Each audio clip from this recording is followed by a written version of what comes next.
Yeah, I definitely had a moose knuckle. Did you see what I did? Exactly. That sounds like I was going. That's why I had it recording earlier. Did you record that? Earlier, I have a moose knuckle. No, I had it recording. As soon as I said that, I looked at it and it was recording. I had it recording earlier, and then CJ was crying, and so then I stopped it. But I really wish I was recording that. But I was gonna say, I got a moose knuckle. I got a moose knuckle. You know, like on Daddy Issues, where John says all these things over the intro. Yeah, like, you're fucking kidding me. Yeah. Mine would be, I got a moose knuckle. What's up, babe? Yeah, we're recording right now.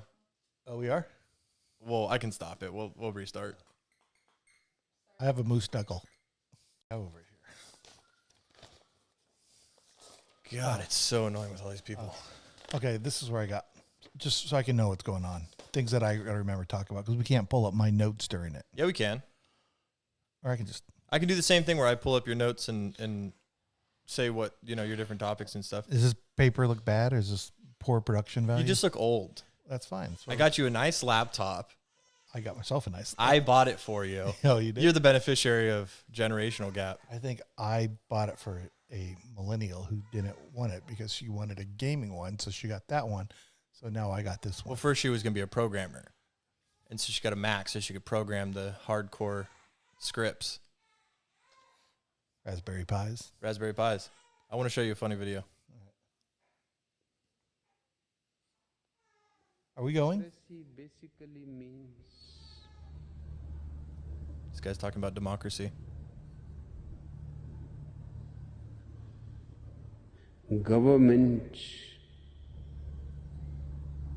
by the people, of the people, for the people. But the people are retarded. Can't say that. You don't say that. So that's Who's this dude? I have no idea. It just showed up on my video feed the other day. Of the people, by the Yeah, people, for he the goes, people, but you but missed the they're first retarded. part because but he goes, democracy is, and he goes, for the people, of the people, but the people are retarded. Wow. You can't say retarded anymore. Used to be able to. They were mentally retarded. That was the diagnosis. I literally still say it all the time. I call myself retarded. I say things are. can't say anything anymore. You can't say anything. I think the thing is just say fuck it and just do it. Yeah. I mean, obviously, you don't want to offend people. You don't want to be like mean. You want to say to a retarded, I'm not mentally, exactly. I'm not going to call somebody who's like mentally disabled. I'm not going to be like, you're a retard. Yeah. But if you're being an idiot or you do something, it's more of like if you do something just stupid, I'm going to be like, you're retarded. Retard. Isn't that from Hangover? He's mentally retard. Yeah, he like says it like retard. Retard. So what's up, dude? Episode 4. Episode 4. I'm excited. I thought it'd be hard like all week, like, oh man, I gotta think of something to say.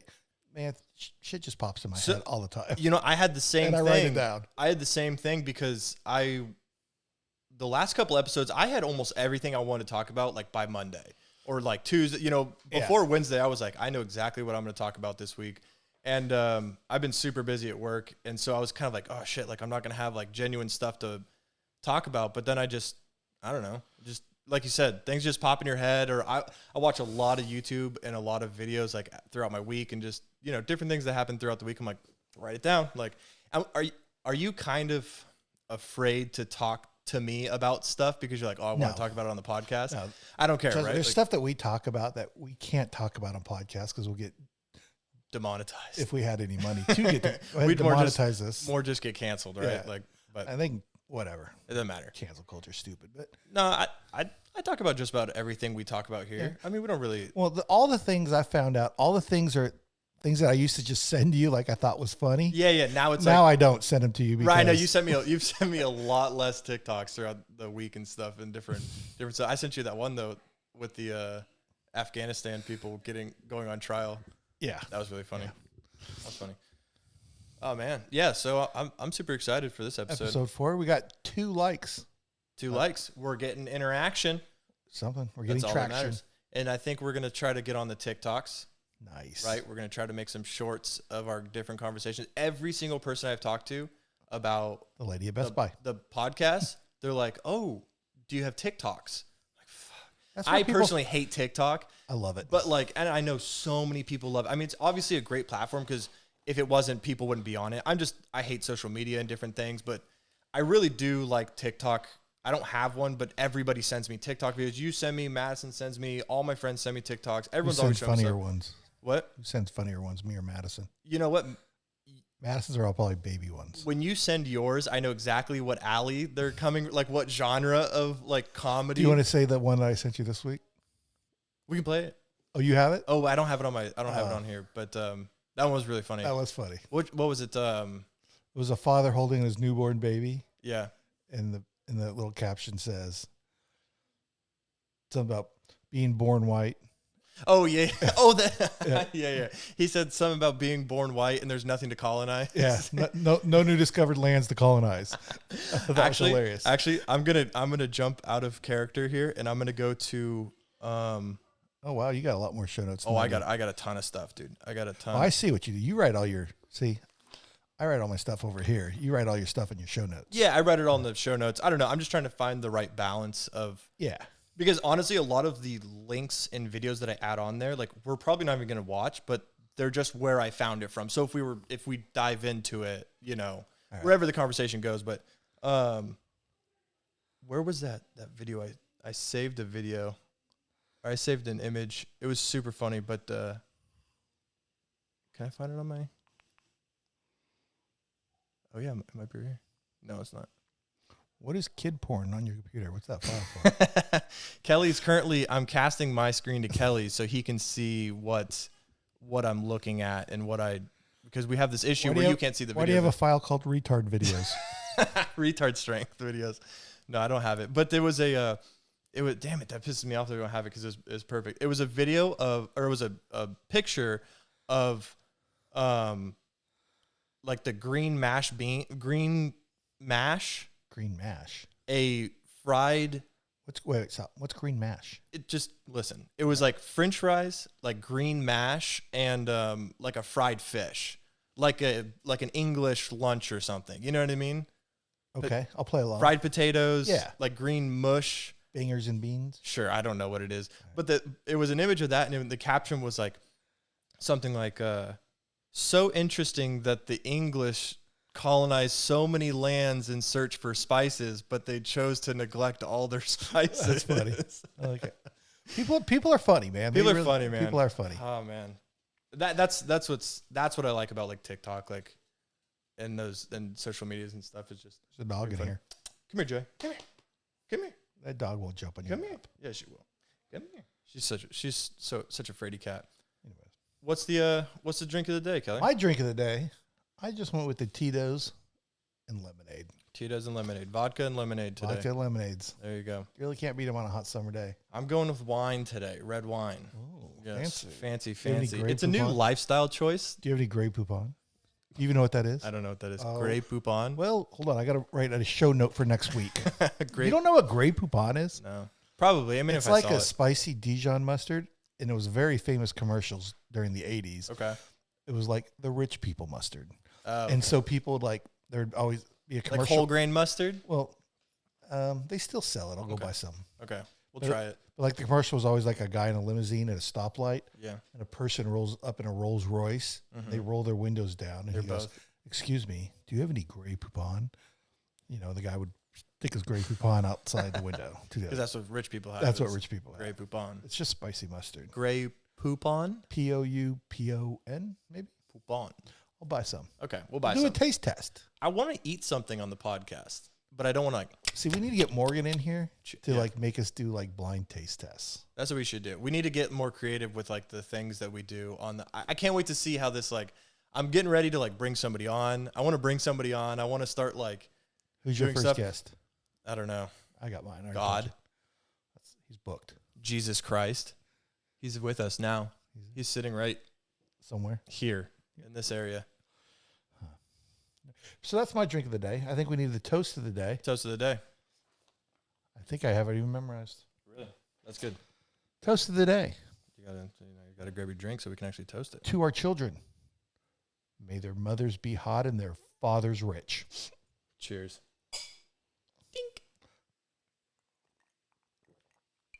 Someday we'll have intro music. I was just gonna say, I'm going to talk about the intro music and the logo. So we have a lot of friends I've been reaching out to, asking them if they could do the logo, do the intro music. And the logo, I have a guy in my office. He's our graphic designer, and he's awesome. So I showed you some of the. He's not a retard. He is not a retard. Okay. No. He is a graphic designer. Okay. And so I showed you those version 1, right? Yeah. Those are early version. And Yeah, they were great. they look professional. Even like Well, he is a professional graphic artist. I know he did a really good job. So I'm excited to see what he did. I gave him some feedback based on what you said, what I said. So the logo is coming for sure. Now the intro music, it's really hard to find someone to like put it together. And I have some specifically that I want done for the intro music. And I asked like 2 people, and they're like, yeah, I can do it. And then like a couple days later, they're like, no, I can't do it. But I ended up doing it myself. So I'm actually currently working on it myself. And that shit is so hard to do. It is just just the lack of knowledge of music and notes and progressions and different things. It is because the software you use to build it is pretty easy. You're just taking tracks and you're kind of putting them together. We need to get the girl from Pitch Perfect on. Anna Kendrick. Yes. Yeah. That's what she does. Makes transitions. I don't know if she can actually do that. Oh. I don't know if that's her actual day job. The 3 movies she did. She did really good in those 3 movies. Yeah. She's not ugly either. My wife's here. I just gotta. Yeah. She is pretty. She's very nice. She is very nice. Hi.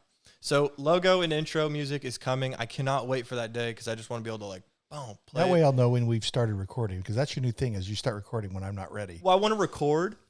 And like have like a little bit of dialogue. Like after we do the toast of the day, or before we do the toast of the day, we would chat, get it going, and then we would hit the intro music, and then we'd do like drink of the day. I want to have like a little bit of a starting routine, Nice. when we get going. But who knows? Nothing ever goes as planned. Next chance update. Oh, Just kidding, not chance update. I wanted to talk about my new shoes. hey, dude. Hey, dudes. So I got new shoes based off of New shoes. new shoes based off of Chance's recommendation. Soon to be producer, button pusher. He told me to shout him out again. I've shouted him out at the beginning of every podcast so far. So he still hasn't showed up, but 2 weeks. 2 weeks. He's going to be here in 2 weeks. He's moving down here. I'm very excited. But he came down for the baby shower before CJ was born, and which baby showers are usually before the baby's born. Generally. And he was wearing these like slipper shoes, and he wouldn't stop talking about them, right? I mean, like, he was like, dude, these shoes are sweet. I got my Hey Dudes, this, that, and then you went and bought 2 pairs. Well, I asked him, like, dude, those are sweet. Where'd you get those? Right. He's like, I got them at Buckle. I'm like, you don't live anywhere near a Buckle. But, so I went over to our local Buckle. Yeah. Hey Dudes were there. Dude. And so you bought 2 pairs. I bought 2 pairs. They're phenomenal if you don't wear them. And so then after Chance talked to Kelly, basically, showed Kelly about him, then Kelly got him. And then you wouldn't stop talking about them to me. I was like, all right, well, I'm going to go buy some. Because I buy like 1 pair of shoes a year. I really could care less. I wear my sandals all the time. But I was like, I need to wear some. I wear my sandals in my office, and I need to wear some actual shoes into the office. But so I went to Shills, which is like a huge camping store. I think in it's DFW. the biggest sporting store in the world. Is it? I think so.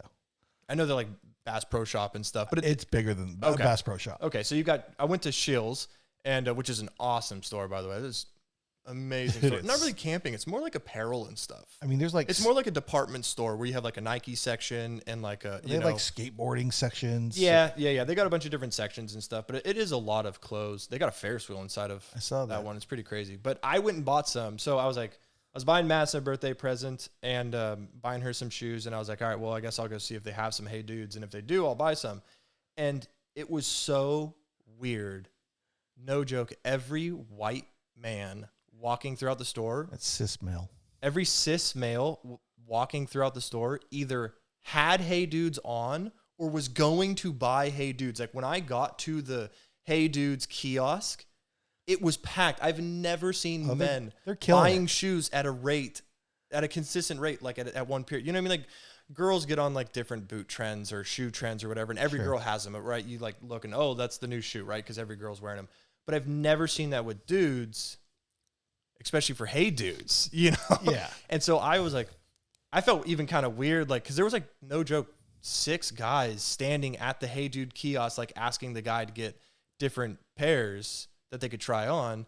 And so I felt weird. I was like, hey, can I get like a size 11 and a half? He's like, we only do full sizes. So he brought me an 11 or 10 and a half. He brought me an 11 and I put it on.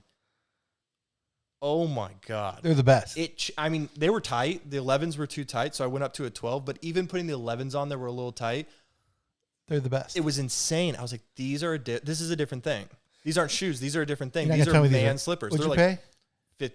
$59. That's what I paid for mine. There's no Yeah. way these things cost $59. They're killing it. This is like some Nike shit here. You think they'd be more expensive? Oh, no. This is like, imagine a Nike costs what?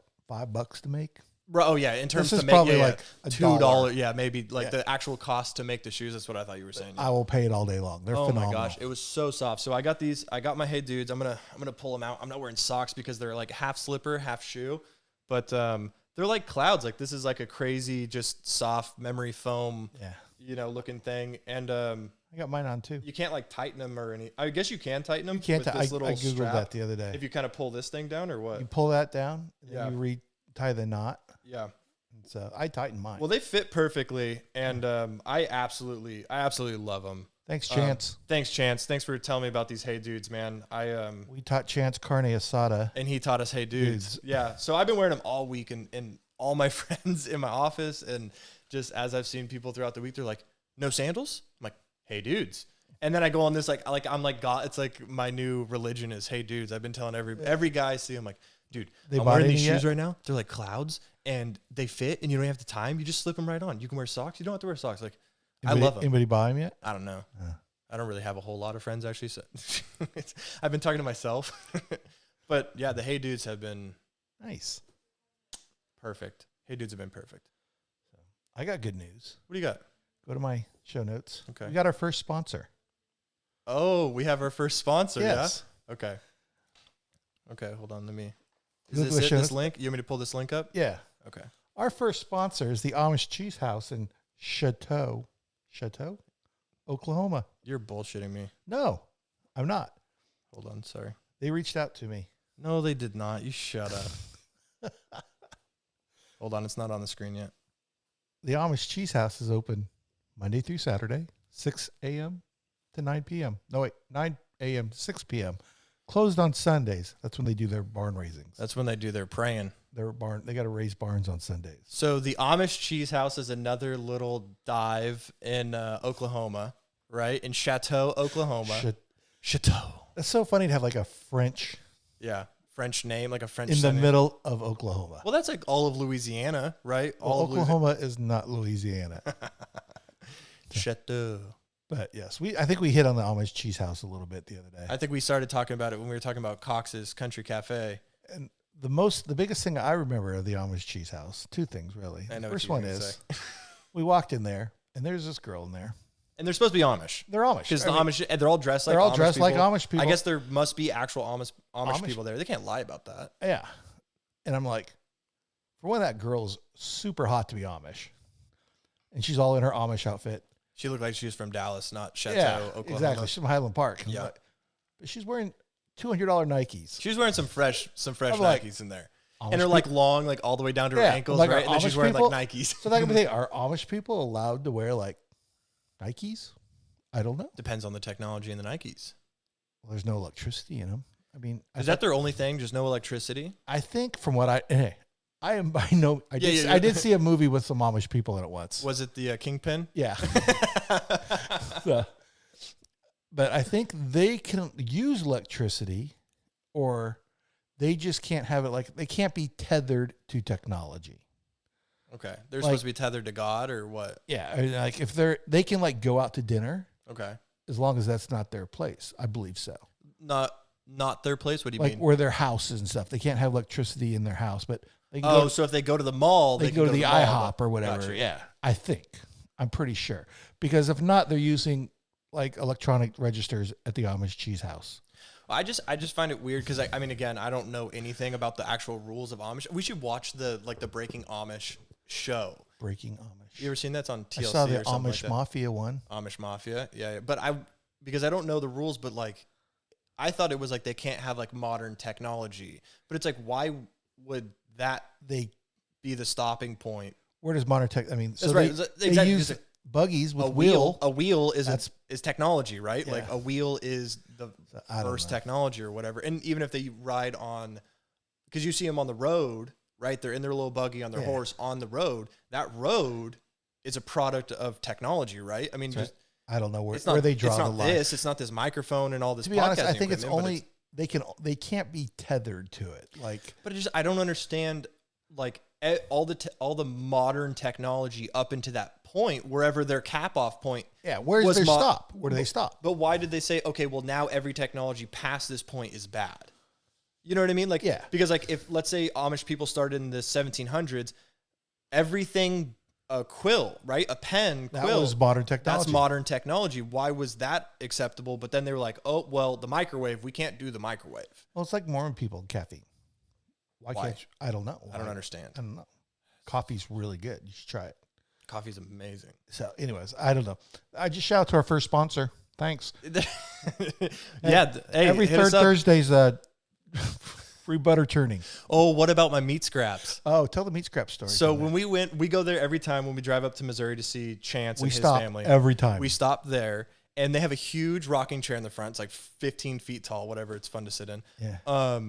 And you like their fudge and their sweets and stuff. I mean, they just pickles. They've got like everything pickled. I buy a bunch of pickles. So they got, a bunch of really good food there. And I love, you can buy like these little like diced meat and diced cheese cubes, right? And I love them. I love buying like 2 bags and just kind of like munching on them. Like, I don't know if you've ever had those like P3 protein packs. Essentially, you can buy just like in bulk that material, right? And so I always buy the bag of cheese. I always buy the bag of meats. And that one time we were there, I was like, this is a discount bag. And I bought it. You were eating the shit out of it. And I was eating the shit out because we get in the car and we get back on a road trip and I'm just munching down on these little meat scraps like a freaking animal. And then I'm like, this stuff kind of tastes funny. And I look at the bag and it says meat scraps. And all, like big letters, it just says not for human consumption. It's like for dogs. And you still live. And I was just eating it. I mean, I probably ate a quarter of the bag of meat. I mean, it's a, like a good handful. Did you get sick? I didn't get sick. But I did feel really scared. I was like, is this like in some sort of chemical? Like, is there, I mean, obviously they're Amish, so I didn't think they were using like chemicals, weird chemicals. Cause that's technology. Salt chemical. But it was just strange that bag was not for human consumption. And I freaked out. They were selling it next to the milk. They were selling it right next. No, they were selling it right next to the other bags of meat. So, I mean, yeah, I'm an idiot on my part for not reading it, but I'm also not an idiot for just looking at all the meats and saying, I want that bag next to all of these are okay, but that one is not. That should be They should have put a bigger disclaimer. Should be in a different section. Probably. Completely. So what did we do when we got to our hotel? Our friends were there. And Give it to them. I walked straight up to him and I was like, dude, I just bought this bag of meat. And he grabbed it and he was like, this is not for human. Like right off the bat, he like knew. I mean, obviously it's probably kind of weird because I just gave a person a bag of meat. Scraps. Probably was dog. It probably was. It was probably like horse or something. But yeah. Anyways, Chateau, Oklahoma. The Amish Cheese House. If you're ever there, stop on by. Stop by. They're good people. Good people over there. We've never eaten there though. Hot Amish girls in Nikes. It's all a lie. It's all a lie. All the Amish stuff is a lie. Hey, there's a dog again. Come on. She's not gonna jump up again. What you got? Hit me. What do I got? Let's see. I gotta jump to my notes. Oh, so today's October 2nd. All day. Thought we were gonna film this on October 1st, but I'm glad we're doing it today. And I want to start a challenge. Okay. Sober October. Well, we just blew that. But this is just wine. Oh, is that why you're doing So this that? is my challenge. Well, why don't you go ahead and do that and tell me how it feels? Because I went for drinks with the boys yesterday too. Gotcha. So you already kind of screwed yourself when you're sitting there drinking. But I told myself I want to start a challenge, and we tried to do Sober October last year. Remember, we got like 5 days into it. Let's just say you tried. There was not a lot of trying on my side. No. We went straight to the bar afterwards. But yeah, I wanted to try to do that, but also I wanted to get healthy again and start working out and start exercising. I feel like it's not as hot as the face of the sun anymore outside. Yeah. It's like now it's time. It's cooling down. I want to start walking again. I want to start working out. So I've kind of put a little challenge on myself. I'm going to try to walk. I said 25 miles a week, but then I realized like that's a lot of miles and I work a lot. So I was thinking 10 miles a week. I want to walk 10 miles a week and I want to work out for 15 days of the month. Tell me how that goes. Yeah. And I want to drink. I only want to drink on this podcast. So that's why I'm drinking wine. Cause it's vino. Come on, but, yeah, I'm not going to drink beer or any liquor or anything. I'm just going to drink wine on the podcast and then not drink throughout the month. I know what the results are going to be. Right? I know you're that going to be angry. No. And have headaches, withdrawals. Matt's going to have black eyes. No. That's going to be your... No. I won't have withdrawal. I do like drinking. It is hard. Like, I'm not going to lie. Like, I do like drinking. That's what we do, right? On the weekend, we get together, we drink. We go out to dinner, we drink. You drink more beer than I do. I drink a lot of beer. I don't drink a lot. No. This podcast makes me look like an alcoholic, but I very rarely drink. No, you definitely don't. We really, this is where we go hard, do the most drinking for the week. But I do drink a lot of beer, and honestly, like, if I have beer at my house, like, I'll drink at least one beer a night until it's gone. And so, like, actually, like, last night, I was at a friend's house, and he was like, you want a beer? And I literally had to say no. Make the decision and be like, no, and I really, wanted to. So I'm excited to kind of take on this challenge and see what happens. But I think I'm going to feel good at the end of the month, working out, walking a lot, eating healthy. I want to try to not eat You need to meal prep, dude. I meal prep. What do you do? On Sunday afternoons, I cook all my meals for lunch. I found this dude on TikTok. He's a dietitian. Yeah. He's huge. I mean, like... Yeah, he's ripped. Yeah, body like Adonis. And every week he puts out a nutritious meal prep for the week. When does he put it out? Sundays, I believe. See, but then I need to go to the grocery store. Like when I dinner ate at your house the other night. Yeah, that was one of them. The one that Madison made. Yeah, she got the recipe from you. She saw me making it. She's like, "Send me that." Gotcha. Yeah, I think meal prepping would be good, but like, yeah, I need to, because I go to work and I'm like, shit, I didn't bring lunch because I woke up and I didn't want to make lunch, and then I go out, and then all last week Madison was watching her friend who just had surgery, and so she was over there, so I had to drive all the way to their house and then pick them up and go home. And by the time we got home, it's already 7:30. I'm like, I'm not cooking dinner. Yeah. I'm tired. I've been working all day. Bahama Bucks. No, we had Bahama Bucks last night though. So I'm just gonna try to not eat out, no fast food. Eat healthy, make my meals, and not drink and work out. And I'll kind of let you know how it goes throughout the next couple. Maybe episodes. I'll join you. Yeah, I mean, I walk a lot of the mornings. Yeah, anyways. It's been so hot being here in Texas. People that aren't from Texas don't understand. Like, it's hot and humid. Even today, it rained, but it's still like 85 degrees outside. Yeah, humid, kind of miserable. But right. Remember when we were hiking? We were hiking so much. That was. We need to get back into go hiking. It was such a nice period of time, especially when we were in lockdown and we were hiking like. We were probably hiking 15 plus miles a week. I mean, we would go 2-3 times a week. Not just not walking, hiking. Like we were get our backpack on, go, We had all the gear. We were going on to different trails and stuff. And that was so nice. You just pop some AirPods in and just listen to some music. And, so that's what I'm doing. I'm just going to get healthy. And hopefully that I want to carry this on past, not the Sober October thing, because fuck that. I like drinking. I'm going to keep drinking, but I want to definitely work out and maybe start a healthier lifestyle. I feel like the last couple of months, and CJ's going to grow up, and I want to teach him good. If he sees me eating like shit all day long and drinking, and that kid's going to eat nothing but mac and cheese and chicken nuggets for the first 5 years of his life. I know, but I feel like those things are important for him to see. If he sees me drinking all the time and eating like shit and just not exercising, like. That's going to be his image of what a man should be. Like, I kind of want to start making the right choices so that when he's conscious and I'm going to be his role model. Obviously he's going to see me the most. He'll probably look up to his grandfather more. Yeah. Right. Yeah. He's going to see him and be like, I'm going to teach him to be such a shit to you. He'll do it once. No, I'm gonna teach him how to just be like, sassy and just play little tricks. It's gonna make for sad Christmases when he gets no presents from Grandpa. Hey, remember when you kicked me in the shin? Yeah, you're getting cool, bitch. All right. So yeah, I'm starting that. Cool. Good job. We'll see how it goes. We'll see how it goes. I'll hang out with you. Yeah. So that's what I got. That's my new challenge. What do you want to talk about, Kelly? What's your next thing? I found go to Not Brian Laundry. That's the one. Which one? Both links? Just you can click it, but don't start it yet. Yeah. No, I'll get it going. So I found this dude on TikTok, and he goes by @NotBrianLaundry. Oh God, dude, that would be the worst. He looks just like Brian. See, Laundry. that's super funny because when we were setting this up, I was like, oh, that's Brian Laundry. Yeah, you even said, is that Brian Laundry? Laundry, how you say his name. So his TikTok is, hey, so he started a TikTok that I am not Brian Laundry. Hold on, let me get it set up and then I'll just play it. All right. Okay. That's not the right one. That's the second one. So this is the first one, right? I think so, yeah. Okay. So I'm going to play it. Any tips on how to express that I am not, in fact, Brian Laundry? All right, we're going to play it. Go. Quick request from everyone.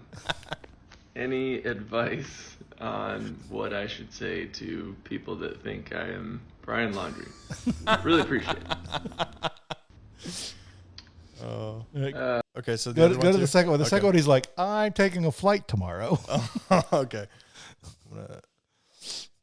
He said he had one. I don't know if this is it. I can't remember what link I put. Let me play it real quick. This is a great question. I get this one a lot.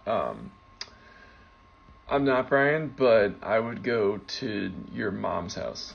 Oh, they asked if you were Brian Laundry, where'd you go? So he had one. He was out at a bar. I don't think I put that link on there, but he had one. @NotBrianLaundry. It's great TikTok. That's hilarious. @Brian. @NotBrianLaundry. So he was like, that would be such a.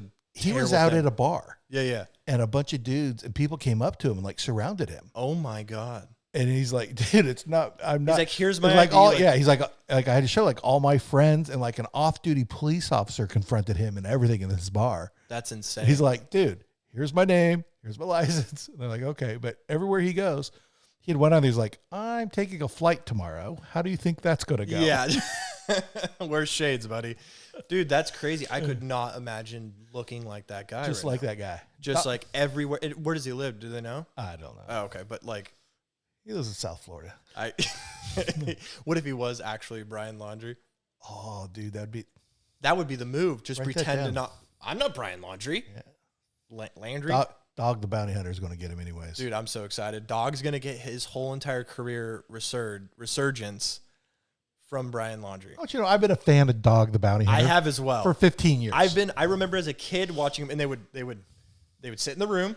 All right, today we got this guy, and then they put him up on his whiteboard, and you circle him with the pen, and then the whole family would go in their SUVs through, and it was just in Hawaii, right? Yeah, they were in Hawaii. Just in Hawaii. I'm like, is there this many criminals in Hawaii? There is. It's crazy. And then they would catch him, and then they would pray. Remember, they would go. He'd give him a cigarette. Give him a cigarette. They'd go to the jail, pray, and they'd pray, and they'd be all holding the hands. Dog's a good dude. He wears too much jewelry. He's got a little fashion issue going on.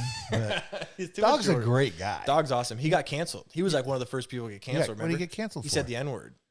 He didn't. Yeah, he really? did. Back in like 2005, 2006, I think. Somebody went back that far. No. It was in like 2005 or somewhere around 2008, whatever. I don't know. I don't remember that. Brian met him. Brian met him in Las Vegas. Really? Yeah. Did he try to? No, he just saw his bus and you're like, oh, hey, Dog the Bounty Hunter's bus, right? And That's awesome. And Dog's bodyguard is like, wait 2 minutes. He's on his way out right now. Right? He came out and they took super nice guy. I guess he's awesome. He's a little shorter than you think, but he wears heels and Cowboys boots. But he said super great guy, took pictures with all of them, and his outfits are interesting. All black. He's like the thick Johnny Cash. Not to get off topic here, but they've had like a lot of tragedy. Like his wife died. His family. Like his daughter died too. And I think there was another one who died from the show. Really? Yeah. Like they were characters on the show. Not characters, but they were like the featured wife, on the Beth. show. Yeah, Beth was definitely. Obviously. Yeah, Beth was a big character. But his daughter, and I think her name was like the blonde girl? Baby something. Yeah. Baby Lisa, I think her name Baby was. Lisa. Yeah, the blonde girl. Don't quote me on this. Yeah. If you're alive, baby Lisa, I apologize. Here, I can look it up. But I think it was her. She died. Or yeah, just hey, Chance, Google Dog the Bounty That's what I'm Hunter saying. tragedy. Dog the Bounty Hunter family Death. deaths. Let me see. Then for some reason they moved to Colorado. History of family tragedy. Second one down. Oh, what? Here we are. Oh, E.T. This is newsworthy. Is mourning the death of his wife, Beth, after a long battle with breast cancer. He's no stranger to heartbreak and hardship, facing tragic loss, complicated family strife, and various accusations throughout his years in the public eye. He did jail time? Yeah, he was in jail for, I don't know. I heard he was arrested for murder, but he got out, or he didn't do it. Or he's been married 5 times and fathered to 12 kids. That's why he's got to work so hard. He's got to pay for all that. So someone died of suicide. So his first son died from suicide. Yeah. Dang. He lost another, Zebediah, one of his 3 children, had with his second wife. Shortly after birth. He died. Yep. Wow. That's crazy. Maybe that's why he's so religious. Maybe. Yeah, see?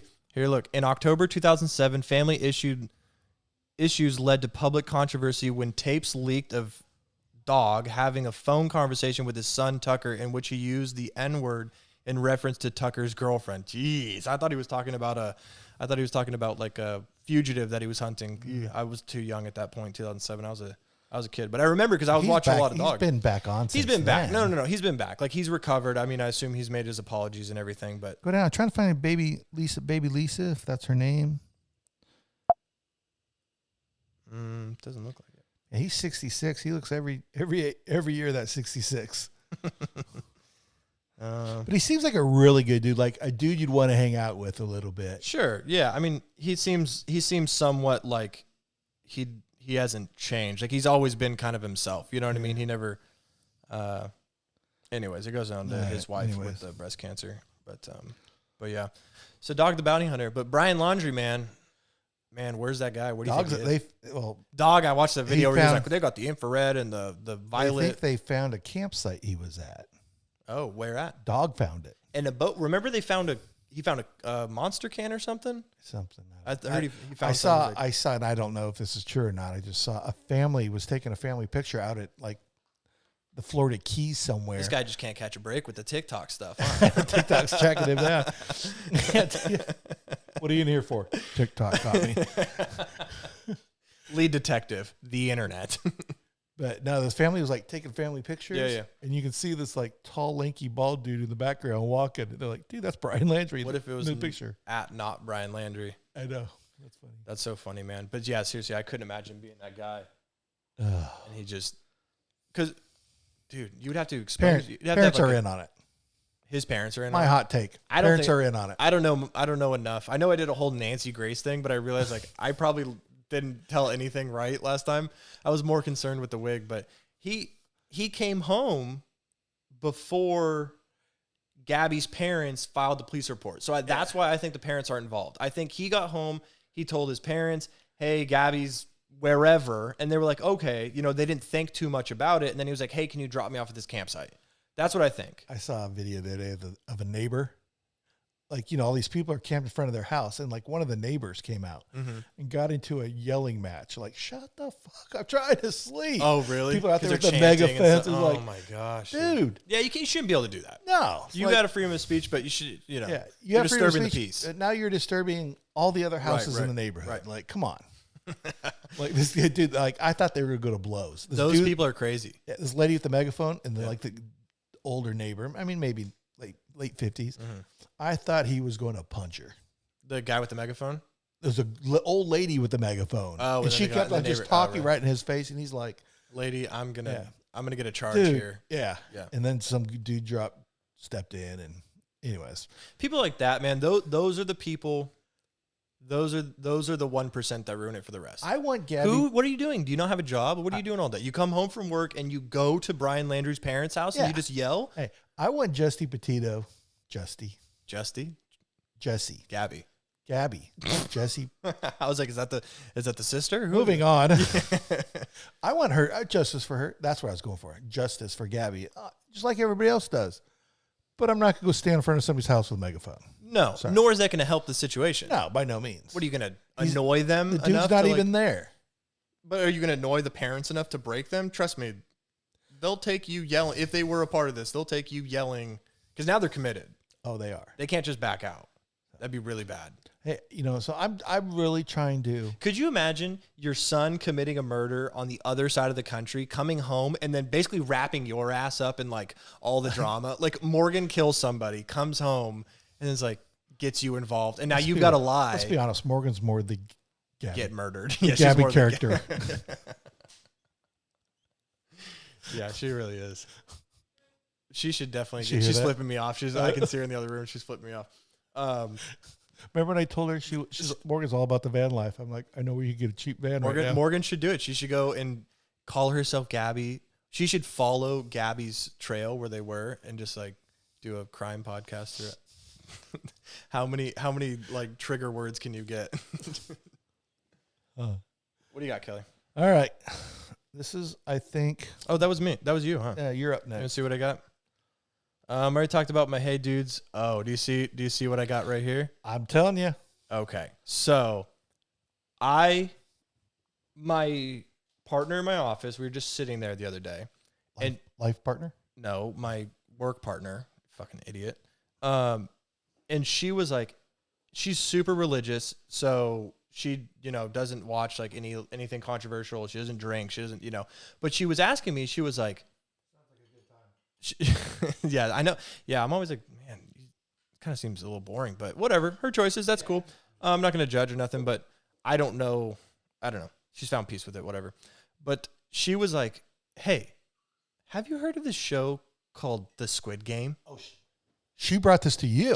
I've never heard of it. I didn't know anything. And I didn't know that. She had a bunch of friends in her like church group. I mean, all of her friends are like from within her like church group and everything, right? Yeah. And so she was like, and she knows that I'm in the real world, right? I'm in like the Gen Pop and like the secular world. I'm in the secular, exactly. I'm in the secular world. And she was like, hey, have you heard of this show called Squid Game? And I was like, no, what's it about?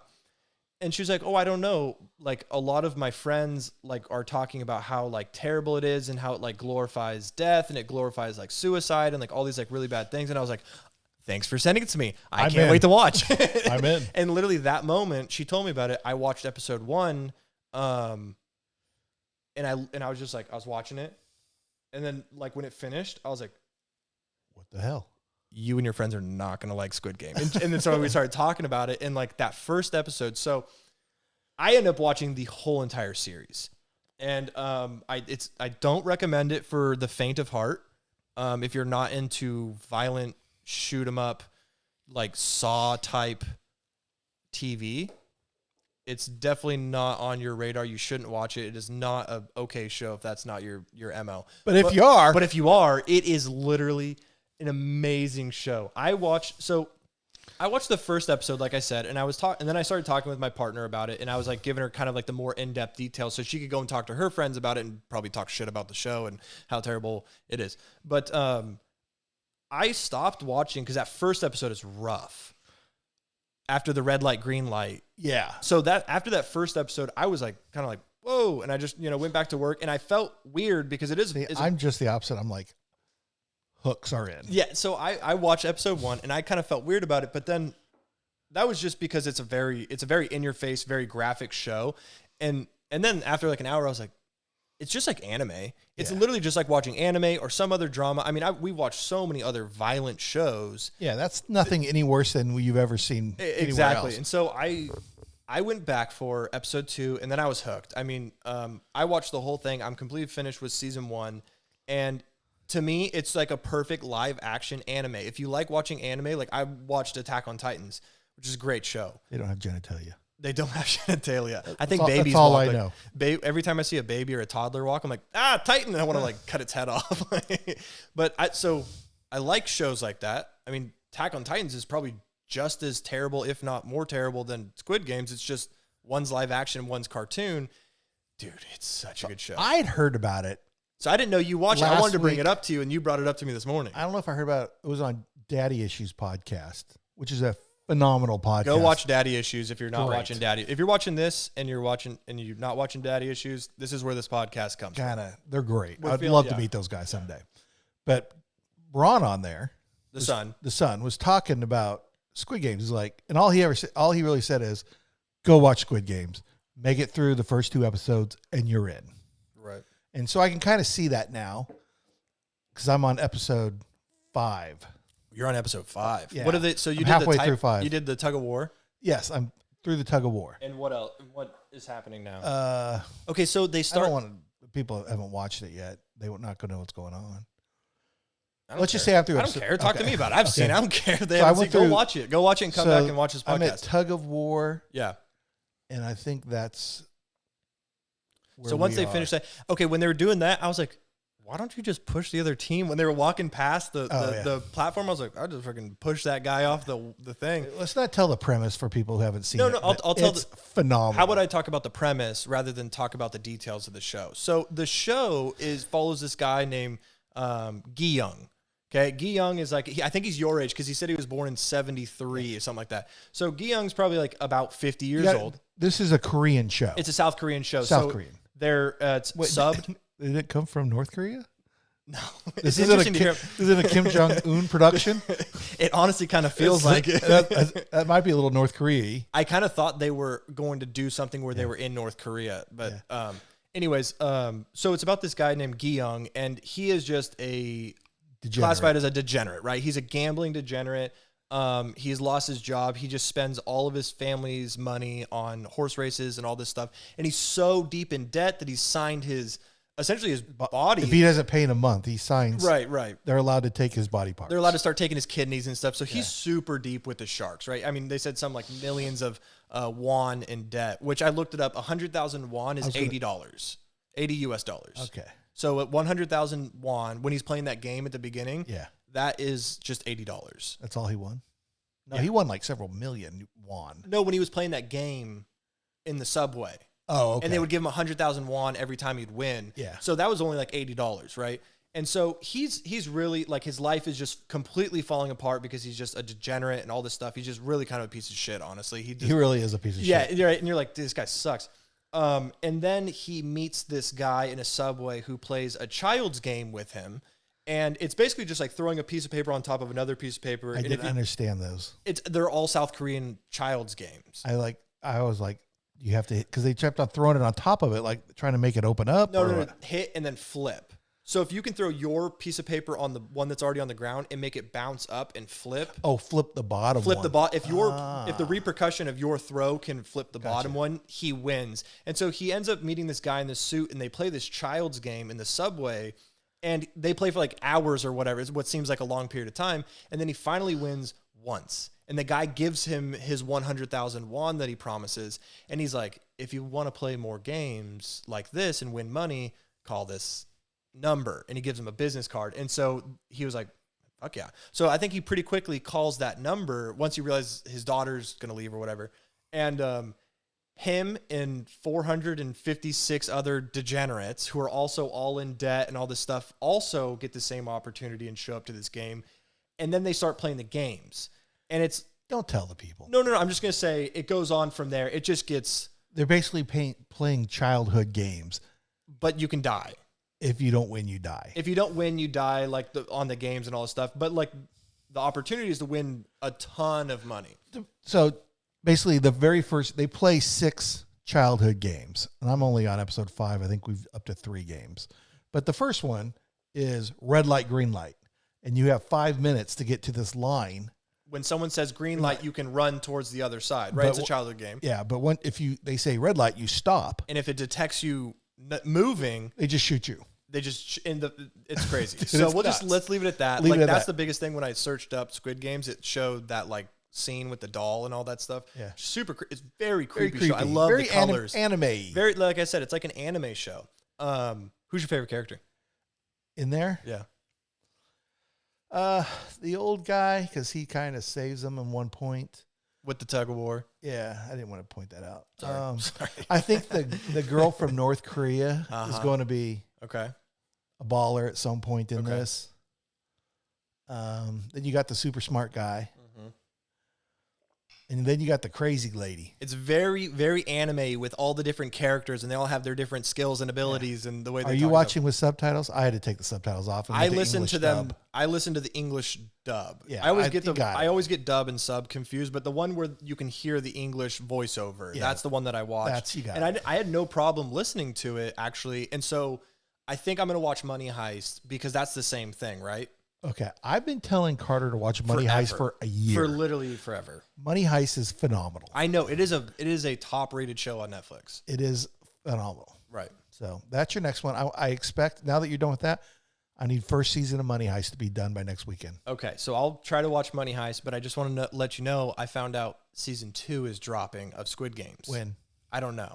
I can look it up. Let's look it up. I got to finish season 1. What is it? 8 episodes or 9 episodes? 9. So watch Squid Games and then go Money Heist. Money Heist is 3 seasons, 4 seasons in, but 4th season's only like 5 episodes. Yeah. The next 5 are going to drop in December. Let's see. Squid Game season 2 renewal status has not been confirmed yet. It's but the not- most watched Netflix series ever, according to Yahoo News. What is? Squid Game. Oh yeah. Dude, it's crazy, and It's been number 1 forever on. it's really fun to watch. Like I said, if you're really into the You don't even. I hate gore anime and stuff, I hate anime, but it's. You And like I can see where it's kind of anime, right? It's like the but it's gruesome. great. Yeah, it's it's great. It's so good. And the storyline is great, and I can't wait till you finish it. We can talk about Okay. it. We can talk. Do you want to pause this real quick? Do you want to do your thing? Yeah. I actually need to go pee real quick, so we can pause this. Just and pause this real quick. We'll be right back. then- Okay, we'll be right back. Is it recording? I think so. Okay. We're back. Okay. All right. Hi, Carter. Is what I'm about to look at gonna get me canceled? No. Okay. All right. How you doing?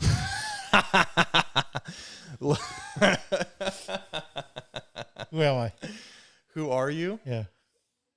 I don't know. You're like half. Oh, you're Riggins.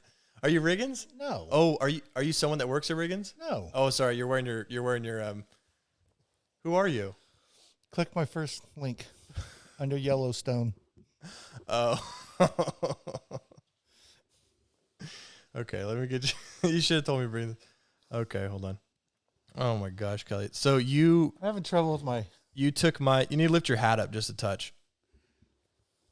So you took my my lead on the prop game. I did. Do you want me to cast the whole screen? Sure. Okay. You're so funny, Kelly. I got my moments. I'm having technical issues with all my props, though. This iCloud page is going. Oh, gotcha. Okay. That's what I'm going for. Did I nail it? I think you did a good job. Can you see it all right? Yeah. Okay. Yeah, you look good. You look good, dude. Do I? Thank you. Yeah, I like it. I like the beer. Now we have a wig and a beer. $6.99 on Amazon. So you took my lead on the props. I and you did. said that was a gold mine, and now I'm going for props as well. I think I nailed it. I think you did a good job. I got the Carhartt. I got the beard. I'm gonna move. I got the hat and the sunglasses. All right, cool. So what's with the props, Kelly? We talked about this a little bit the other day. What did we talk about? Oh, I know what you're gonna. No, you. Hey, get that thing back on there, and drink. I want to see you. I want to see you try to drink with it. It's like I went down on buckwheat. Hold on.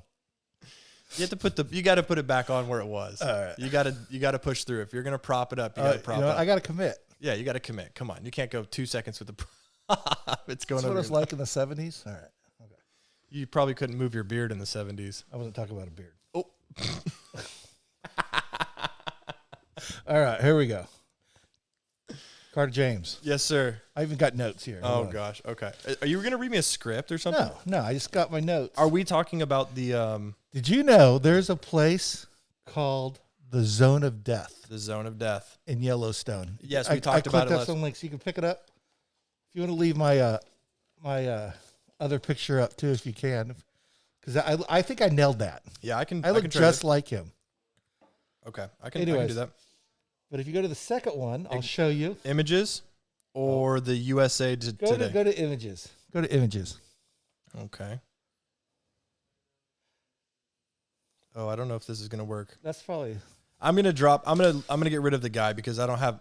Drop the dude. Drop the You dude. should have told me to. You got me right here. You don't need him. I don't need him anymore.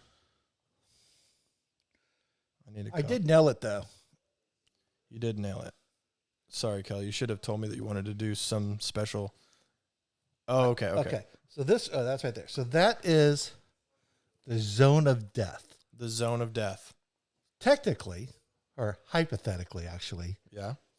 you can commit crimes in the zone of death, and there's no way that it's legal. So what it is, it's a 50 square mile region in Yellowstone National Park. Okay. The district boundaries would make the prosecution of any serious criminal offense unconstitutional. How do you ask? In other words, you can get away with murder there if you want to. Wow. Murder. Yes. So most of Yellowstone, I'm reading off my notes here. Yeah, I got you. Most of Yellowstone is in Wyoming, but the park's northern boundary is in Montana, Okay. and the western edge is in Idaho. The federal government has exclusive jurisdiction in Yellowstone, not the states. And it put the entire park's jurisdiction, so even the Idaho and the Montana part, Yeah. under the jurisdiction of Wyoming. Okay. So parts of Wyoming are Parts of Idaho are technically within Wyoming. Yes. But because that's so, it makes it you can't sue somebody or prosecute anybody for anything. So the theory is, there's a guy, I can't remember his name. There's a theory that if you committed a crime within this zone, there would be no jury because nobody lives there. And that way you can't have a jury from your peers because there's nobody in the district Gotcha. that lives in this zone. So it's not that Wyoming and Idaho can't prosecute you. It's just who's going to be your There's jury. nobody there. Interesting. So they have a thing called the vicinage clause Yeah. of the Sixth Amendment, which states members of a jury must be from both the state and district wherein the crime has been committed. The court would have to draw jurors from within the tiny mountainous region to satisfy the vicinage clause of the Sixth Amendment. Wow. And no one lives there, That's crazy. right? So going forward a little bit. So it's like international waters out there. There was a guy who kind of put it to test. So basically, he shot an elk. Okay. And I guess he wasn't supposed to shoot an elk. Okay. So this is in December 2005. Mike Belderman illegally shot an elk in the small slice of Yellowstone that is in Montana.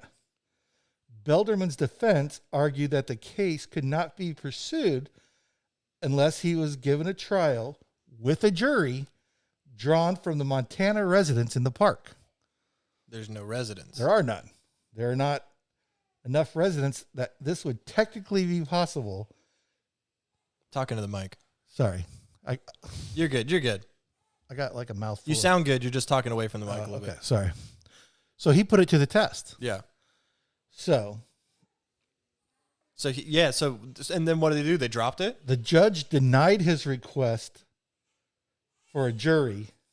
The judge denied his request for such a jury, however, stating that the crime, so the judge called his bluff because he tried this. Yeah. The judge called his bluff, stating that any crime committed in Yellowstone shall be tried in the state of Wyoming, where they will choose a jury. So the judge, I don't know. Gotcha. So they ended up prosecuting him.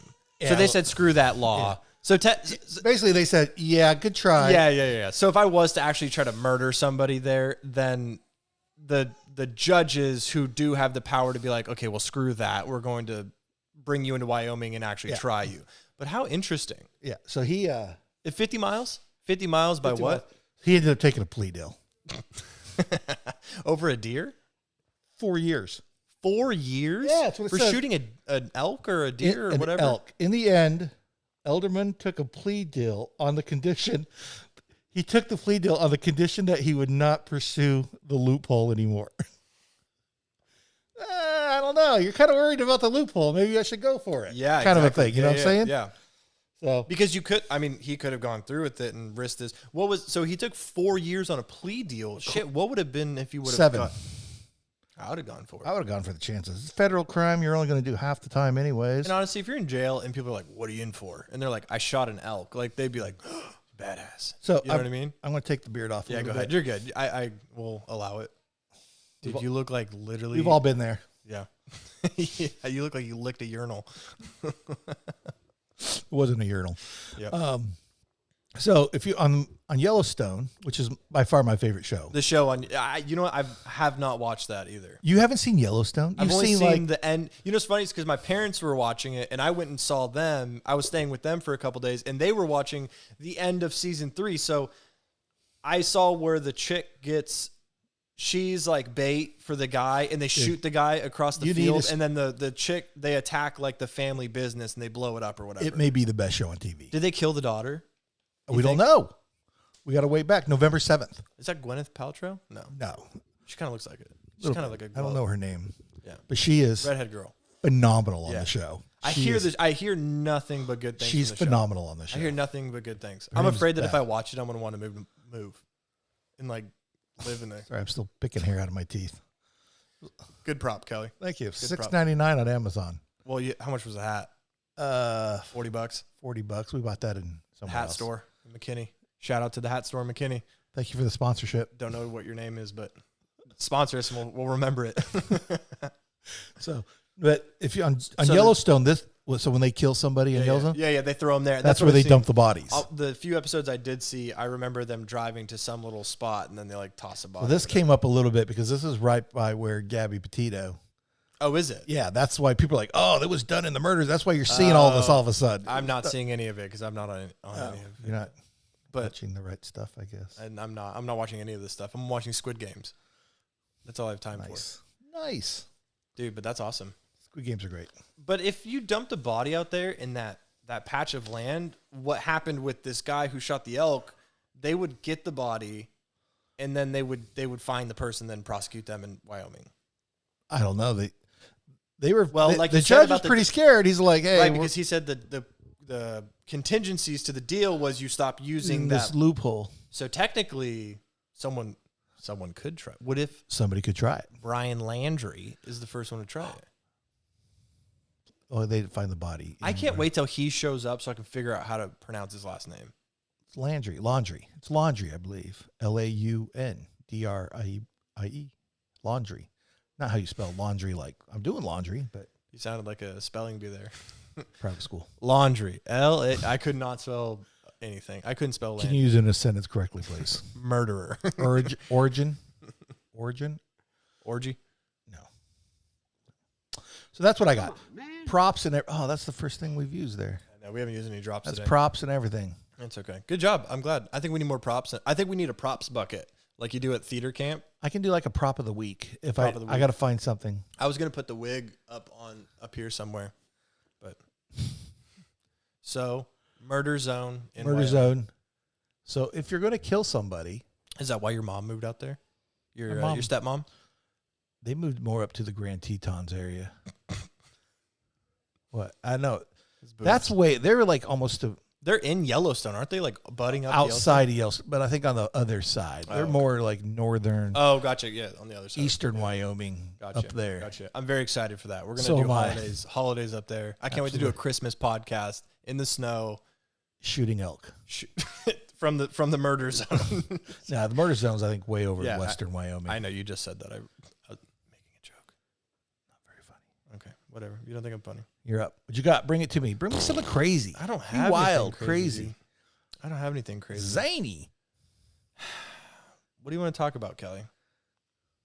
I got a bunch of stuff. I kind of wanted to talk about my. Whatever you think that will get me the most riled up. I'm gonna save that for later. I should have done this last because now I got to wear this through the whole thing. No, take it off. Just take it off right now while I'm talking. I need a hat. I'm gonna go to my hair's a last mess. topic that I wanted because this frustrated me. Everybody wants me to track my son. Track him? Yes. Like, I had a conversation with someone, where are you going to track him at? and they were like, "My 4-year-old has a phone.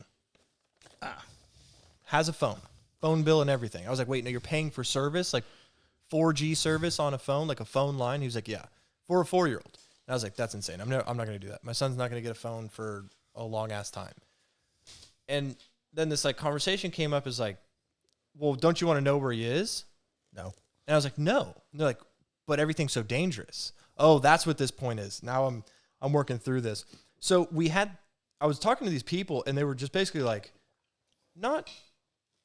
I was the only person in there was like 4 people talking and I was the only person in the conversation against giving my son a phone so that I could track him. Or one of the persons said, put one of those little Apple trackers. You've seen those? That'd be cool. No, I don't want, I mean, As long as you don't know. I don't know. I don't want to do that. A 4-year-old. You grew up without being tracked, right? We had that whole conversation, that first podcast.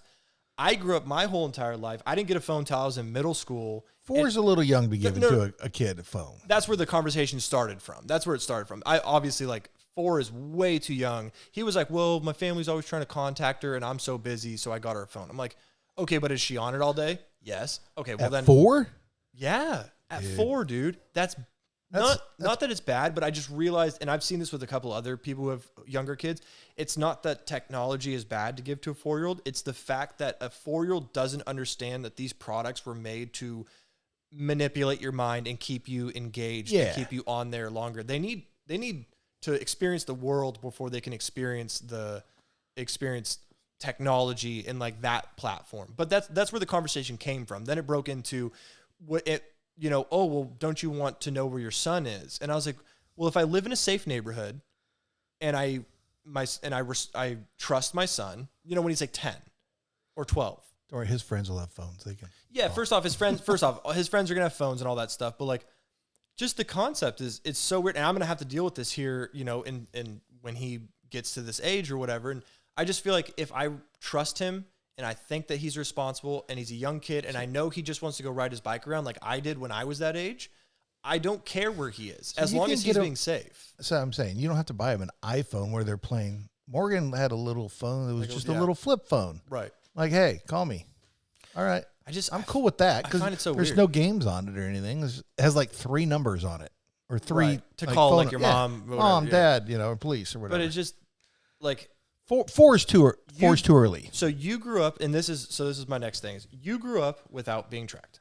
Yeah. I grew up without being tracked, and they were telling me the world is such a dangerous place. You need to track your kid. You need to know where your kid is because that's almost irresponsible to not track your kid. And I told them the world is as safer now than it has ever been, ever.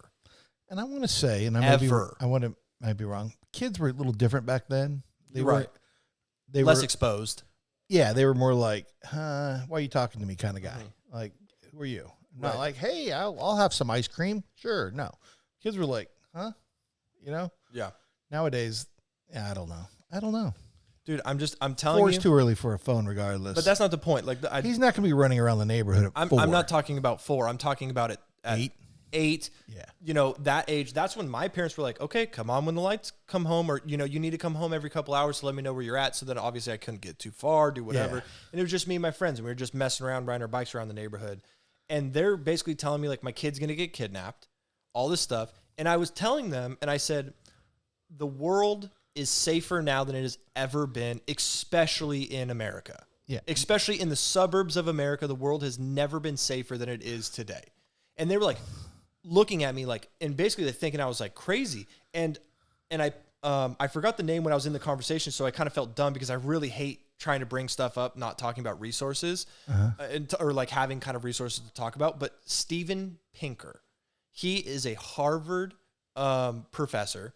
I've got him right here on the screen if you can see it. And he has done extensive studies to demonstrate, and he's controversial. Like people look at him to be controversial, and he's explaining the world by far and large is safer now than it has ever been in terms of war, healthcare, in terms of just random acts of violence, in terms of crime, Yeah. And people just, apparently he's super, like fringe. Like people think that he's not, I feel like people nowadays, all they see is a dying medium of the news. in the news, in the different platforms, all they want to show you is the world is falling apart. It's all clickbait. Because it's human nature to click on the bad things. We don't want to sit there, and that's what this whole article. I'll put it up in the show notes or whatever, so you guys can check it out. But Steven Pinker basically, he says we're ruled by 24/7 news that they need views, they need clicks, they need to be interacted with, and you're not going to interact when you see dad is a good dad and buys kid new bicycle. That's not a news article. But dad murders kid with saw that he just bought is an article that people want to see. All the white women go, ooh. Yeah, and all the true crime podcasts. All the TikTok crime people are like, ooh, who's the dad? Where's he at? Let's go find him. Not Brian Landry. Not Brian Landry. But I believe that. I mean, are we not in the safest age? What do you think? Do you think that the world is safer now than it's ever been? I just feel like in the 70s, there was this huge wave of, we started tracking like serial killers and all these different stuff. I think it's definitely 60s. Harder to get away with stuff now. Definitely harder. Well, look at Brian Laundrie. Like back in the 70s, they didn't even know what DNA was. Right. So, but I'm just saying in terms of just random acts of violence and random crimes of like kids being abducted, I think that is way lower. I think we're safer. This whole article outlines a lot of the statistics and stuff, so I'm just going to talk about what I read. So let's go like this. So I can remember what's 6 years old? First grade? Second grade? Yeah, kindergarten. I mean, I would be on my bike with my two, Bobby Johnson and Dewey. Yes, I can't remember Dewey. Bobby Johnson and Dewey. Yep. And we'd be rolling around all around the neighborhood in our bikes. And nobody thought a thing about it. No, I think if you saw a bunch of 6-year-olds rolling around now, all the parents would be like on your HOA's Facebook page, like, whose kids are out unsupervised? Because I get that. I don't know. I saw when I was over at Lexus and Chris's house last night, there was a little kid on like a little like motorized dirt bike thing, like a little tot dirt bike, and he was probably 7 or 8, and he was just cruising by himself. Yeah. That's what I did. I think, and I was trying to tell them, like, obviously I'm not going to drop my kid off in downtown Dallas, right? Yeah. I'm not going to drop him off in the arts district of Dallas and just let him go at 8 years old. But in my neighborhood that I bought my house in, that I believe is a safe neighborhood, I'm just going to say, hey, just like my parents did. My parents trusted me, and if I proved them wrong, they would take that trust back. You know what I mean? Usually not out by yourself either. You were with a group of kids. With some friends and stuff. Yeah. I was never, obviously, there's a lot more nuance than what they were trying to say. They were just saying, you need to track your kids. It's almost irresponsible to not know where they are. And obviously they didn't say that. So if you guys are watching this, like that, I know that's not what you said, but like that's how it like comes off. Is it made me feel like if you're not tracking your kid, then you're not doing a good job as a parent. Like when we were at Oktoberfest last weekend, this is like another thing. And Matt and I were talking about this. When we were at Oktoberfest, it was hot, right? Hot as shit. It was super hot. And there was a bunch of families with strollers.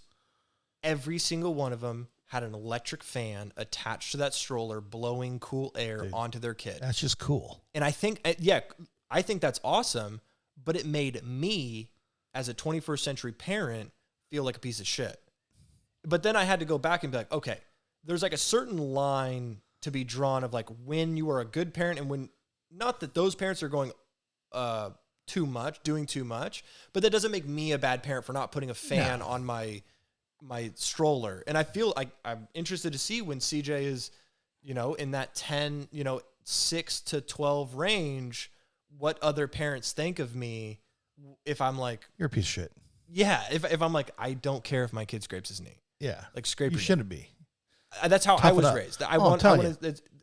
We're raising a bunch of pussies. Pussies. A bunch we of really pussies. are. Yeah. A ton of them. And social media and everything else is, I'm telling you, a bunch of beta males is all we're raising. And so that was what I wanted to, and I kind of wanted to kind of mention that when I was telling you I want to start this challenge, like I want to get healthy and start making better life choices, because I'm not like a beta male. Like I'm like a skinny white guy, right? Ginger. And I'm a ginger.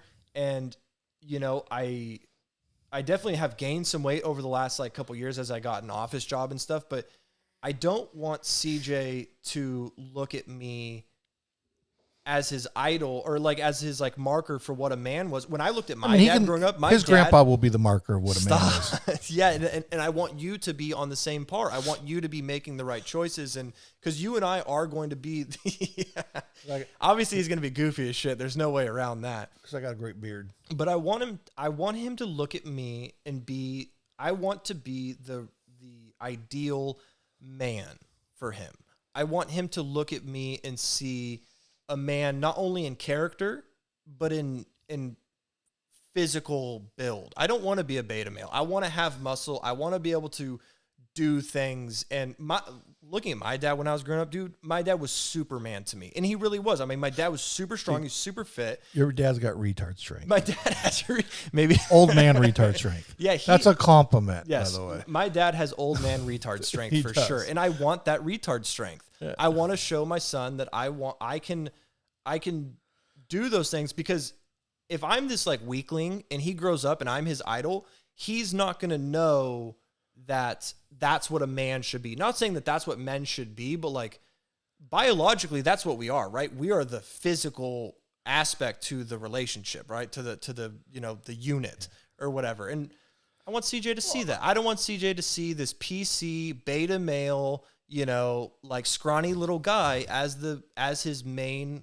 go-to for what does a man do and act like. I think there's an awakening of women also that realize we want men. Right. We want beards. We want beer strong drinking, men. Strong. Not afraid to say what they feel. Who was it? Who are we talking about the other day? Like Sarah Jessica Parker, or what's his name?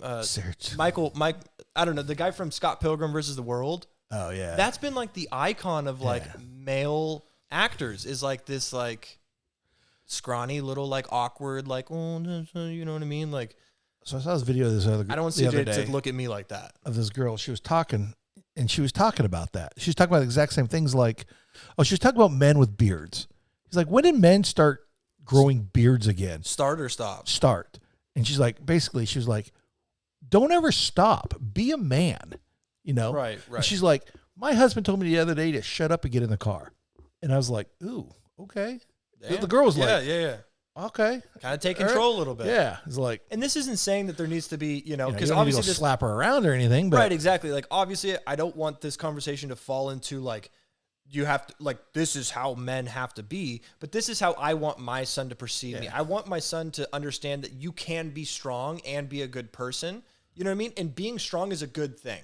I want him to see that like being healthy and being strong is a good thing. You know? So I think there are women out there, and this is just my own opinion. I'm not saying I'm wrong. I'm not saying I'm right, but there are women that want the traditional gender roles. Right. And there's Madison and I adhere to those gender roles naturally. And there are women who don't want it, and that's okay too. Right, Go find a guy that, And if you're a beta male, if you're listening to this and you're like just a scrawny, like not, healthy guy, or you're not working out, like that's fine. I'm not trying to shame that person. You can be that person all you want. I'm just saying that like we're men. We're the stronger. Stop men. Yeah. I feel like there's such a push that men shouldn't be strong and headstrong. I mean, they can still be sensitive and stuff. Of course, you can have feelings and be like emotionally aware, but you can also go out and chop wood. And also go out and chop wood and take care of your family. Yeah. And do what needs to be done. And if women don't like that, then don't date that guy. Right. Then go for a different guy. Go for a different guy. Right. Yeah. Exactly. Like, so I want CJ to be able to see that. And that was a big push for not the sober October, but the health changing. I definitely want to kind of beef up a little bit and I want to be that role model for him. I want to be a Superman. Kind of like the role model I was. Yes. I think he can. I wonder if you can hear that. You hear him crying on the microphone. He's in the other room listening to our podcast right now. So yeah, what were we talking about? I don't know. We were talking about kids. People want to track my kid. Oh. But, what did we talk about my high school last week? I can't remember. We talked about their changing the logo. That's right. You want me to go to show notes? You go got to something? VCA versus my high school, my little private high school in Santa Maria, California. Is this 2 links or 1 link? Should be just... Okay, 1 link? 1 link. Okay. They're being sued in federal court. Really? Yes. Your high school is? My high school is. Kelly, why don't we pause real quick? Pause the video. I'm just right. going to pause real quick, okay? Where are you going to go? I'm just going to... CJ's crying. I think we can hear it Yeah, on we the- got a baby crying. We're going to Let's- stop it real quick. Okay, so... Recording? We're yeah, back. we're recording. Back. Sorry about Sorry, that. we had my son's in the other room, and he was crying a little bit, but everything's good now. He's good. We're back. Yeah, we're back. So that's what I had to say about tracking my son. So we were talking about my high school. We talked about Yes. Oh, yeah. Let me pull that up. Okay, so I forgot that's what we're doing. So give me a second. So I should have pulled that screen up. Who that is? So last week we were talking about my city I grew up in, Santa Maria, California. They got rid of their emblem was a ship, the Nina, the Pina, the Santa Maria. And we were talking about how it has nothing to do with the ship Santa Maria that Columbus was on. It's all Saint Marie. Yep. Anyways, Saint Mary, actually. But this week I found this little gold. My little private Christian school is being sued in federal court Wow. against Cuyama. Cuyama is a little town in California. They were our rivals. We hate. Is that the one where you had You asked Brian? Yeah. We hate Cuyama. Cuyama hated us. We were always the two best in the league. Okay, you and Cuyama. So you were Santa Maria Valley Christian Academy. Yeah. You went to school there. Valley Christian. Yeah. This is where I graduated high school. Okay. And so they're being sued after refusing to play football team with female players. So they did a scrimmage with Cuyama beginning of the year. Okay. Played the game, no worries. After the game, this player takes off their helmet, Yeah. and it's a girl. Okay. Santa Maria School has been accused of sex discrimination after refusing to play football against a rival team with a female player, according to a lawsuit filed Wednesday in federal court. So they played a scrimmage against them, Okay. not knowing that that was a girl. After the game, they took their helmet. Oh, really? Is Yeah. it they? I don't know. I have no idea. okay, I'm just okay. kidding. And they're like, whoa. So they had Cuyama on their schedule for the season Okay. because they may be still in the same conference, league, whatever. They canceled the game. Do we know who won the scrimmage? Nah, it's just a scrimmage. I don't think they keep score. But okay. Kind Keep of going. thing. Keep going. So they canceled the game because of they refused to play a team with a girl on it. Okay. So now I can go both ways on this. I'm like, hey, they're a private Christian school. Right. They're not a public for school. religious reasons or whatever, Right. right? But they also play out. So here in Texas, it's called the UIL, right? Okay. In California, Yeah. it's the governing body, the governing body that over all the high schools. Right. In California, it's called CIF. Yep. They play in a CIF. Mm-hmm. CIF upholds Title IX. Which Title is IX gives girls teams all the same rights as men's teams. If you have like a boys basketball team, you have to have a girls basketball team. Okay. It's a good thing. It's the reason. of course. It's the reason our women's U.S. soccer team is the best in the world. Right. Okay. They're Sure. a bunch of idiots, but Right. they're the best in the world. They're a bunch of idiots, but yeah. But it's been a good thing for girls. Right. So so this girl. Real quick, and if you think that us saying the U.S. women's soccer team are a bunch of idiots, go look up Nate the Lawyer on YouTube and watch his series covering the actual court filings and documents. He's an actual lawyer, and he has a YouTube channel, Nate the Lawyer. Watch it. The U.S. women's soccer team are a bunch of idiots, and they're a bunch of scam artists, actually, is what they are. They're not women's rights. They're a bunch of scam artists. I just, because we both were like, they're idiots, and we went on. Yeah. But if you think they're idiots, go watch Nate the Lawyer. If you want to see another one, go watch the U.S. women's Olympic team about 3-4 years ago. Yeah. Got beat by an under 15 boys team here in Dallas. But that's a different 6-3. That's a different topic. That's men versus women stuff. But I'm talking about women's rights and all that stuff that they stand for. Oh, yeah. Go to Nate the Lawyer on YouTube and watch his series on the women's team, and you'll see why we say they're idiots. They didn't used to be like that. But anyways, back to Title IX. So Title IX. So this girl and her family, they call her out. They call her name out. Okay. If you want to think. She sues. I'm like, Valley Christian has canceled the game. Right. Kuyama's already found a replacement for the game. Right. They're moving on. We're just moving on. Just looking for a payday. Yeah. And Looking so I'm kind of torn. I mean, I don't care if it's my high school or not. You know, I'm like, it could be any high school. yeah, but I'm like, they're a private school, but then you're also in like a public, You're part of a state thing too. I don't know. I think they're making a mountain out of a molehill. Exactly. This is all just for clickbait so that we talk about it. It's so that Exactly. it gets talked about here on this podcast. Exactly. You know what I mean? They were like, generational gap, we'll cover this. It's like if this happens. the girl has, yeah, that's exactly what they said. It's like the girl's not losing out on opportunity. They've already scheduled She's still another going to play team. the game. Right. They've scheduled another team to play. Now, the thing for me, I mean, Should again, Valley I see Christian both take sides. the I mean, L? right. Absolutely, they should take the L. look at both sides of the argument.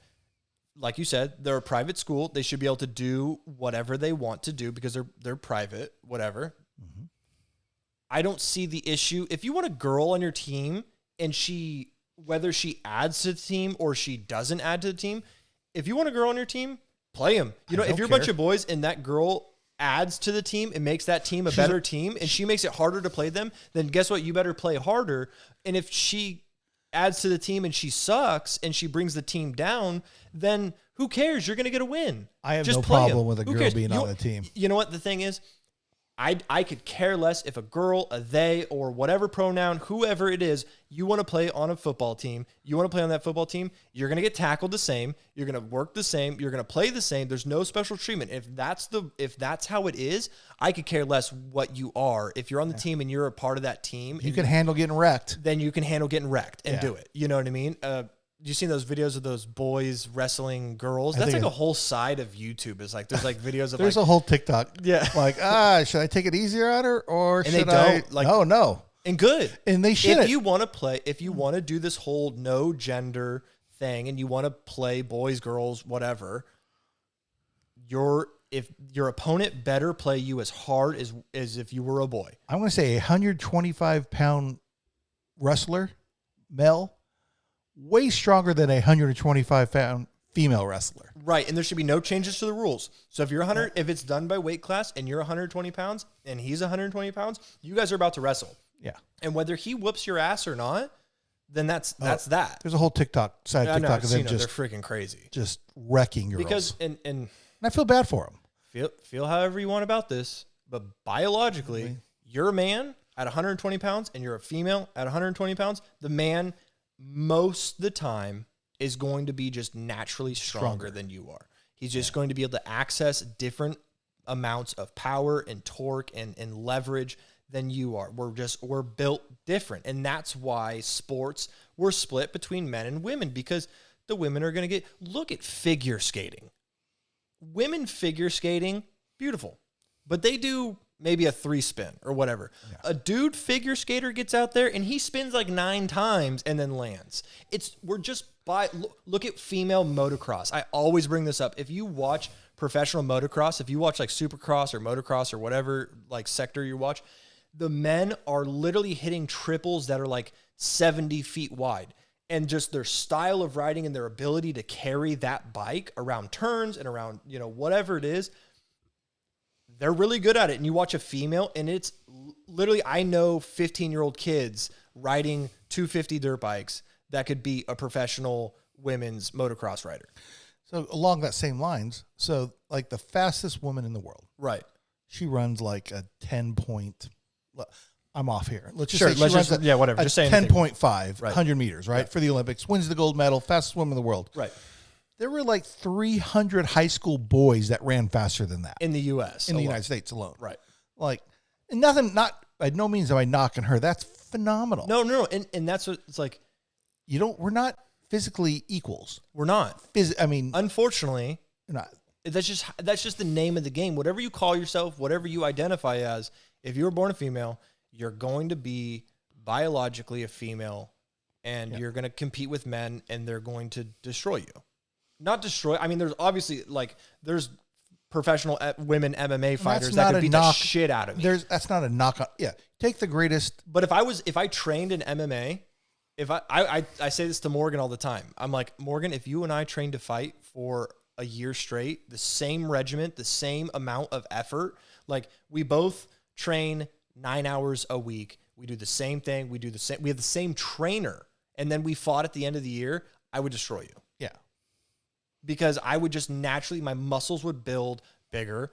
My strength would just come in so much more. That's not a knock. And it's not a knock. It's just saying like, biologically, that's how it is. and that's so, I hate that because I feel like, and this gets into like the trans thing or whatever, right? Because if, they have like trans people wanting to compete with like men or whatever.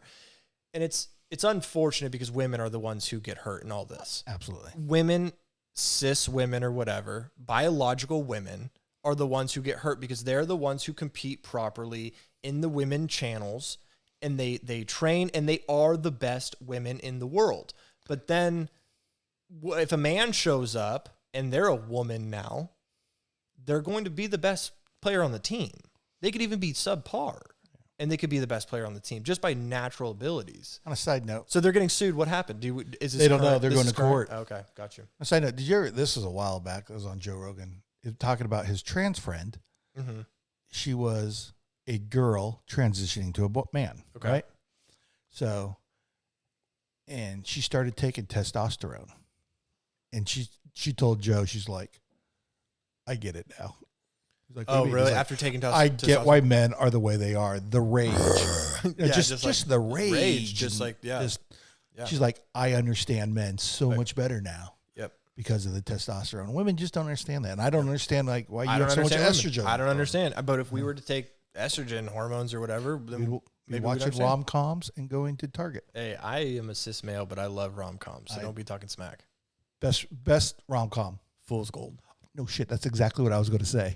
No we're so cute. Oh my god. Oh my God. I was actually going to say Fool's Fool's Gold. Anything with Matthew McConaughey, even Interstellar is a rom-com in my opinion. But He was in love with space. no, he falls in love in that movie. He does. He does. He goes back for His kid. No, the girl. Remember, he goes for his kid. He goes for his kids, but then remember when he gets saved at the end, he goes back on the ship. After he goes through the fourth dimension and he solves the mystery and everything, and they save the world. He I goes. didn't get to that part. They finish it. They save the world. Yeah, shut up. Fool's Gold's way better. Fool's Gold is a great movie. Matthew McConaughey in his prime. Kate Hudson's a hottie. I'm more of a Matthew McConaughey fan. Yeah, you know what I mean? He's like a dude we just want to hang out with. Oh my gosh! If we could have Matthew McConaughey, if you want to be on this show, let me know. Love that guy. DM me. Call me. Yeah, I love rom-coms. You want to talk about The Bachelor?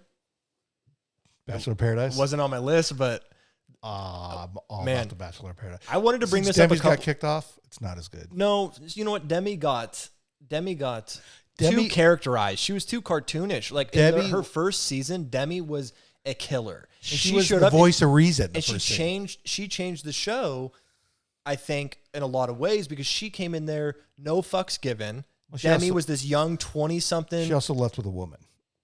yeah, That kind of changed the show a little bit too. But and now she's been in like the Bachelor Nation for so long. And then when she came on Paradise, in my opinion, she was such a character during Bachelor in last Paradise. one? Yeah, that's why she didn't find anybody, because she was so concerned with like being the Demi. Like being Demi and like being like no fucks given and like I'm gonna like mess with people, and like she got with that guy, that 40-year-old guy, right? And that screwed everything up, because then she acted like crazy. She was like, oh, yeah. I think she was brought on to be a character. Dude, did you watch the most current episode? Yeah. Ivan got kicked off Oh, the black because guy. he went and had sex. No, he's like mixed. He's like Melania. Yeah. Like he's like a mix. I loved Ivan. I remember him from the Bachelor season. He was so sweet. And then he couldn't find anyone because he kept getting with like everybody's like rebounds just to get a rose. And then he just never found anybody. And then they're like, Ivan, you hooked up with somebody in the hotel last week. We need to kick you off the show. And I was like, that's such a play.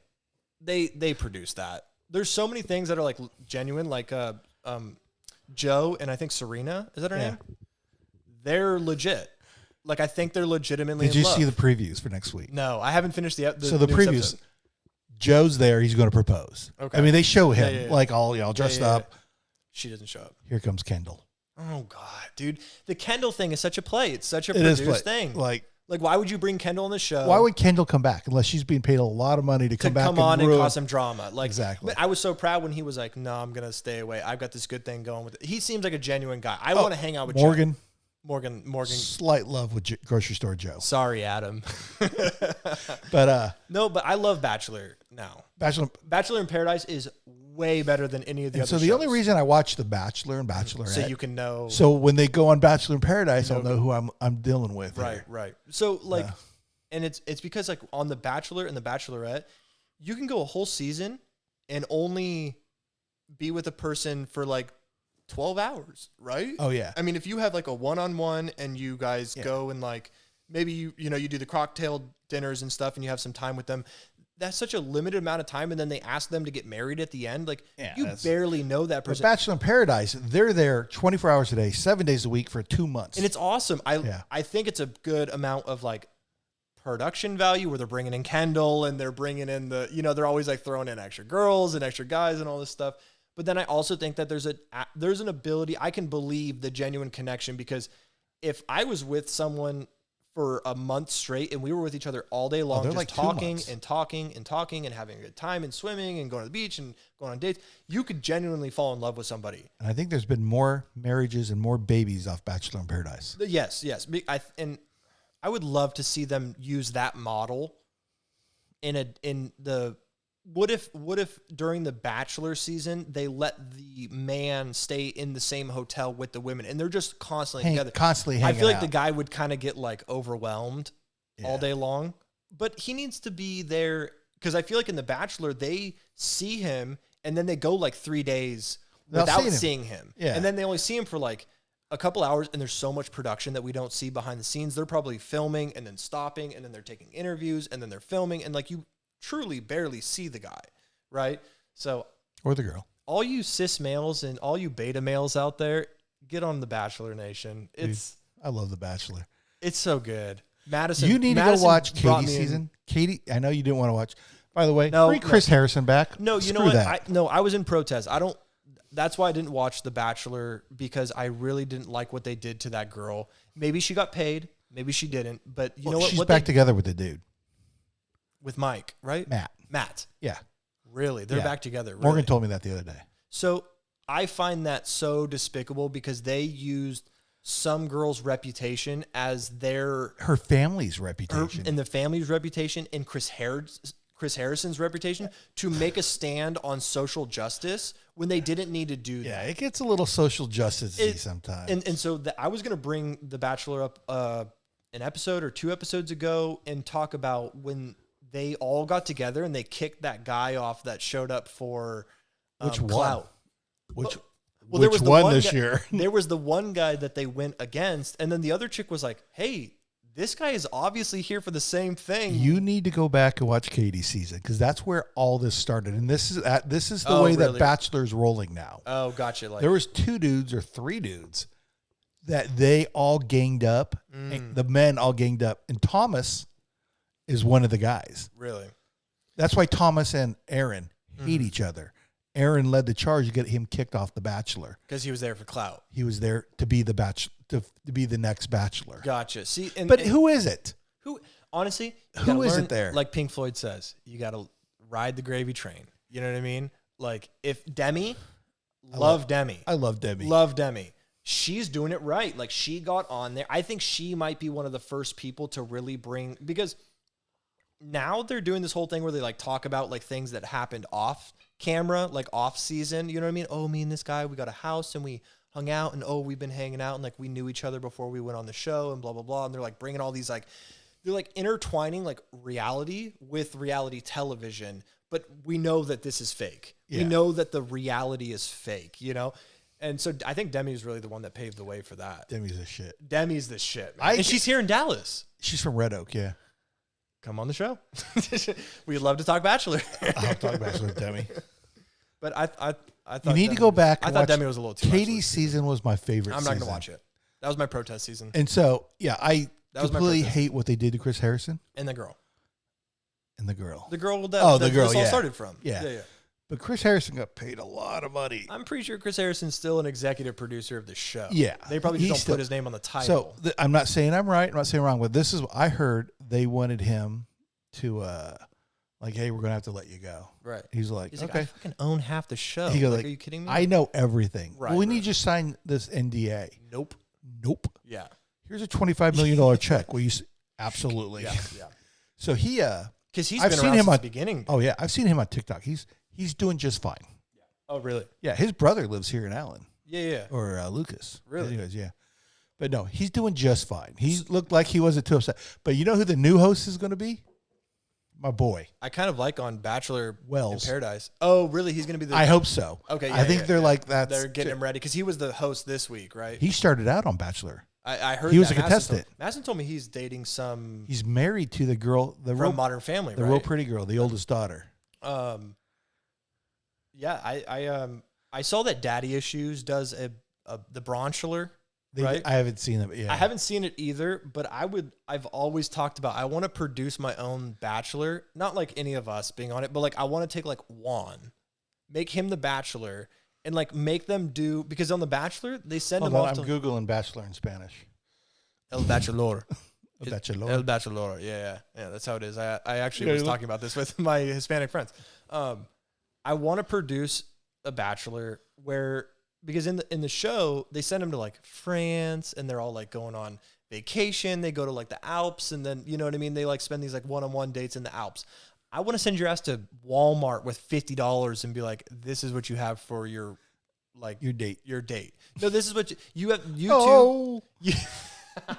Juan's just buying inside hot joke. Cheetos. Sorry, hot Cheetos.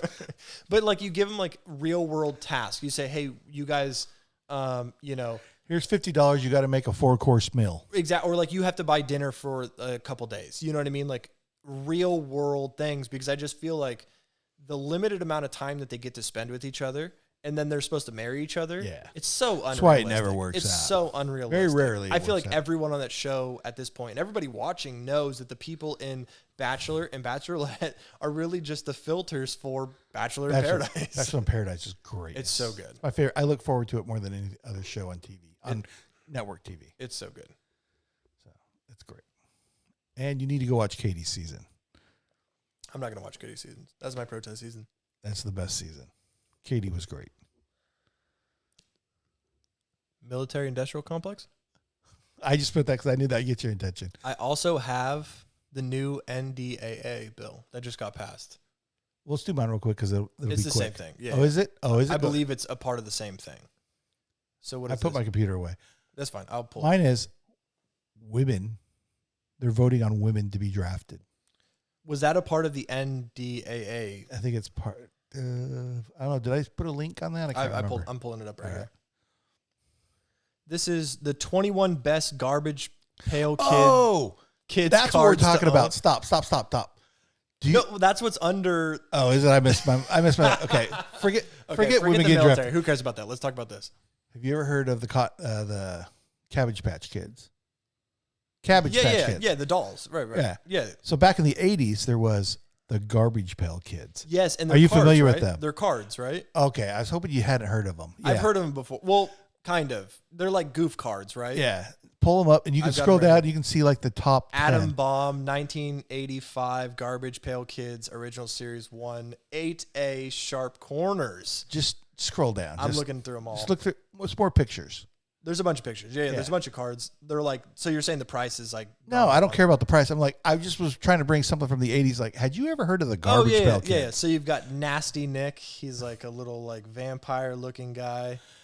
They look like they're expensive. The cards have gotten expensive. Oh, really? I'm showing $699 No for PSA shit. 7. This is called PSA 7 1985 Garbage Pail Kids Atom Bomb. $699.99.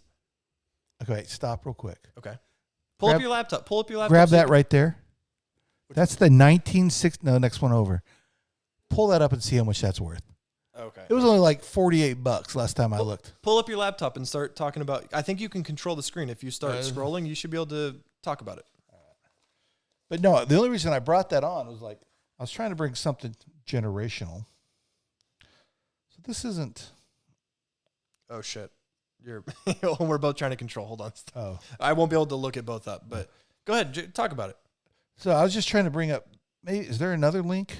Did I screw up the links? No. Oh no, I grabbed the wrong link about the military. That was the only link. Anyways, I'll look up this thing real quick. But anyways, no, there was somewhere in there you could. Yeah, you were both touching. Yeah, the we're same both thing. messing with it. But I was just trying to bring up something that I thought maybe you'd never heard of that I completely remember, like an '80s kid. I don't know if I've ever seen those Garbage Patch Kids, but Garbage Pail. Garbage Pail Kids, but I've seen a lot of like spoof cards. There's some funny ones. Like what? Like Icky Vicky and stuff like that. Pull it up again. Here, yeah. Why don't you just look while I'm looking at it, so you can point out the ones that. Oh, here we go. Nasty Nick. I thought I had Here we are. grabbed Evil Eddie. Evil Eddie. Okay, keep going down. Kind of looks like Nasty Nick. I thought the link I had, Schizofran. Schizofran. This is fun. So was Cabbage Patch Kids a thing for like girls and stuff? Oh, Like, did you ever have one? You had one. I did not have a cabbage. They were like the thing, like the parents, Yeah. like Christmas, Yeah, like beating each other up to get cabbage. I don't Oh, really? understand why. April showers, kids getting shocked. So this is what like the boys would do. I thought I'd send the link where it was the top 10. Yeah, this is the top 10. Well, this is like the top 50, I think it is. Nerdy Norm. Yeah, this is number 24. And it's showing the price. So Nerdy Norm, $85, $299. So they're still. Are you kidding me? Are people? Junkie Jeff is going for $1 and $60. $800 for Junkie Jeff Series 1 22A. God. Hey, so when I die, Buy a bunch. I have about 5,000 baseball cards Oh God, in a suitcase, like in a hardbound suitcase. it's all about NFTs. NFTs. Yeah, that's the new baseball card, Kelly. Oh, is that the digital thing? Yeah, it's like Bitcoin. That's Like like gay. you don't understand. J Decay. Do you think the Amish people are using NFTs to No. supply their $14,000 What is it? for J Decay. J Decay, and this is what PSA 10. this is what J Decay looks like. $14,000 for this J Decay. Man, Wow, that's too much, dude. Semicolon. They're pretty funny. yeah, that's. I was just trying They're to bring just fun, something yeah. up that I thought you. I didn't know if you heard Blasted Billy. Blasted Billy. $39,000 for Blasted Billy. Ultra rare first series. I don't believe it. I could just take a screenshot of this one, make a new Why one. don't you buy it right now? Say buy it now. See what happens. Okay. Taking me to eBay. What if I just bid on it right now? What happens if you bid on something you don't have the money for it? Make an offer. Put $10. I don't have a Best Buy account. Oh, I am a human. I hate this. Bicycle. that's a bicycle. That's like a motorbike, though. I think it wants bicycle. Ooh. Anyways, I'm just digging around. But that's absurd. Some guys like. Okay, so you want me to look up this thing? I'll look up this thing real quick. Let me see how much that's worth. Here, why don't you look it up real quick while I pull up my next two? This is the AL National League 1965 batting leaders. Bob Clemente, Hank Aaron, and Willie Mays. Baseball card. Pretty mint. Are you looking this up? Because No, I'm not looking shit up. I can't look it up because It's okay. you're. I don't care. Just keep talking about it. Well, all I really want to talk about is how much it's worth, because it was only worth like $100 a couple years ago. I don't care. I'm pulling up my next link, so I just want you to rant for a second. All right, we'll look this up. Why don't you talk about that? I can't look here. I can look it up on my phone, I guess. It doesn't matter. I'm almost done with this. I'm just saying, why is a J Decay card selling for $40,000? But I got a baseball card with Willie Mays, Hank Aaron, and Roberto Clemente on it. People that actually did something. Yeah. Okay, so we were talking about, we've mentioned this before, China going to take over the world. They're going to try. Do you think China will take over the world?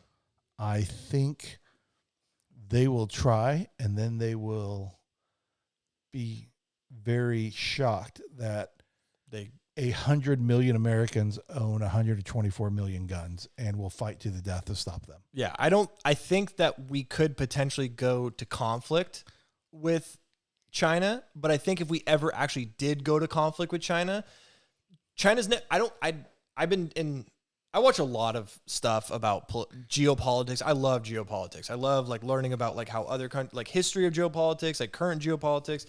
And there's so much talk about China's the next superpower. China's the next superpower. You hear it all the time through the media, this and that. You know what I mean? They're our next adversary, blah, blah, blah. I don't think China will ever rule the world. And why is that?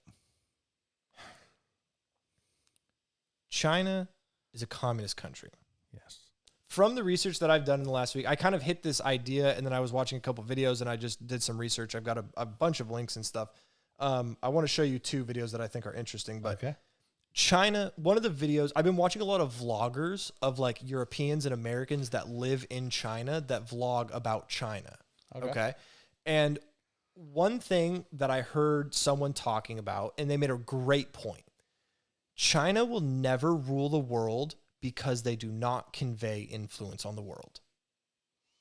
They never, what social action, what, like style or film or what, China never makes anything culturally that we follow.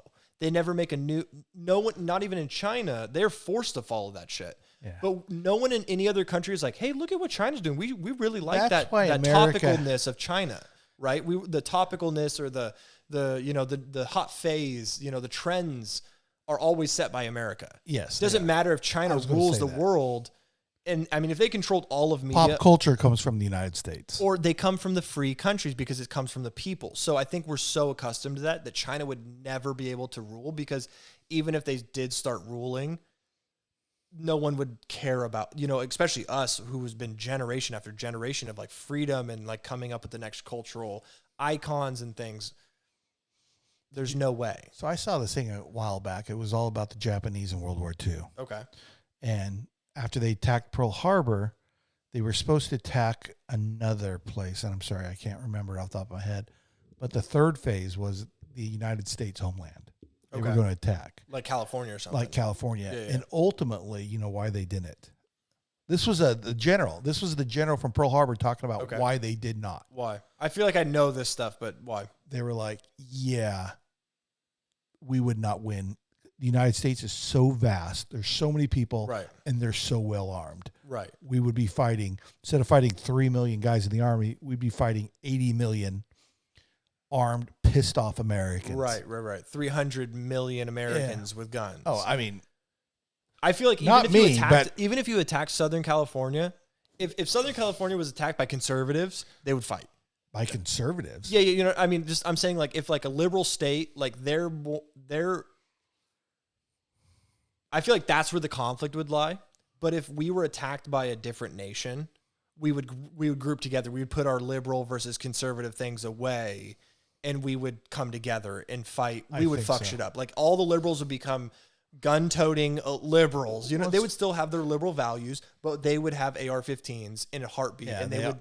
If actual communism tried to show up into Portland or into Washington and tried to ruin their freedom of speech and their ability to do whatever, that was me looking the other way. They would all get guns.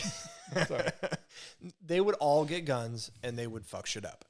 But I don't think China will ever. Another thing, money is fake. Oh, we would just cut them off. The money that we are supposedly owed to China's whole economy was built since I was born based off of cheap labor of stuff that was being shipped to America. So if we were actually to go to war with China, the whole debt thing would just be gone. We would just be like, all right, well, no more debt anymore. We're just going to kill you all. Well, see, that's one of the things that Trump brought up was, not to interrupt you, I'm sorry. No, go ahead. Yeah, during this whole plandemic. Get your jabs, everybody. Get your jabs. Just kidding, YouTube. No, I'm not. All our medicine is made in China. All of it. And love Trump, hate Trump. This has nothing to do with Trump. Sure. But he was like, hey, all our medicine is made in China. Right. What's up with that? Right. Why can't we make it here? I'll pay a little bit more. Anyways, what if, if we attack them on that front, they're going to be like, all right, hey, guess what? All this stuff you get, all your medicine, everything, now you're done. Right. Hold on. I want to pull up this. I want to change my screen show. So I've got, when I was saying money is fake. Money is fake. Money is freaking, well, you yelled at me last week. Well, it used to be You yelled at me last you week used when I to said have money as was much fake. gold. You used Right, to, right. you Now used we're to on- have as much gold. Exactly.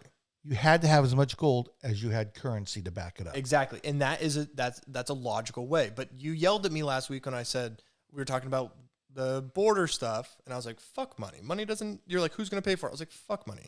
Money doesn't exist, right? Money's not real. I found this really cool site that visualizes money. Okay. It's on your screen. Can you see it? Yes. So this is the US debt visualized in $100 bills. Okay. All right. I'm hoping by the end of this, you're going to be like, oh, money's fucking fake. Okay. Okay. That's $100 right there. Yeah. This is $10,000. Okay. Okay. That's $1 million. This is $100 million. This is the amount of workers it would take to make $100 million. Okay. 3,500 average American workers for 1 year making $100 million. Okay. Okay. Okay. This is $1 billion. You have to say okay. Okay. Okay. That's $1 trillion. That's a semi-truck and a plane and a building and a billboard, right? This is from a different angle. That's a football stadium, okay? This is pallets of $100 bills, okay? That's $1 trillion. How much is our U.S. debt? 30. It's like 27, 30. Yeah, I guess it's like $30 trillion. This is an old website, so this is the actual number of debt is fake or off. This is $20 trillion. If you were to actually put it in physical money and stack it. Okay? That's $20 trillion. Okay? That's insane, right? That's nuts. Knuck and futz. This is insane. Yeah. Money is fake. And what's really cool about this site, you see all this text right here? I'm going to read you a few of them. If the American people ever allow private banks to control the issue of their currency, first by inflation, then by deflation, the banks and corporations that will grow up around them will deprive the people of all property until their children wake up homeless on the continent their fathers conquered. Thomas Jefferson. Smart man. Thomas Jefferson said that. Here's another one. I think maybe these are all. No, here's John Adams. All the perplexities, confusion, and distress in America arise not from defects in the Constitution or Confederation, not from a want of honor or value so much as from downright ignorance of the nature of coin, credit, and circulation.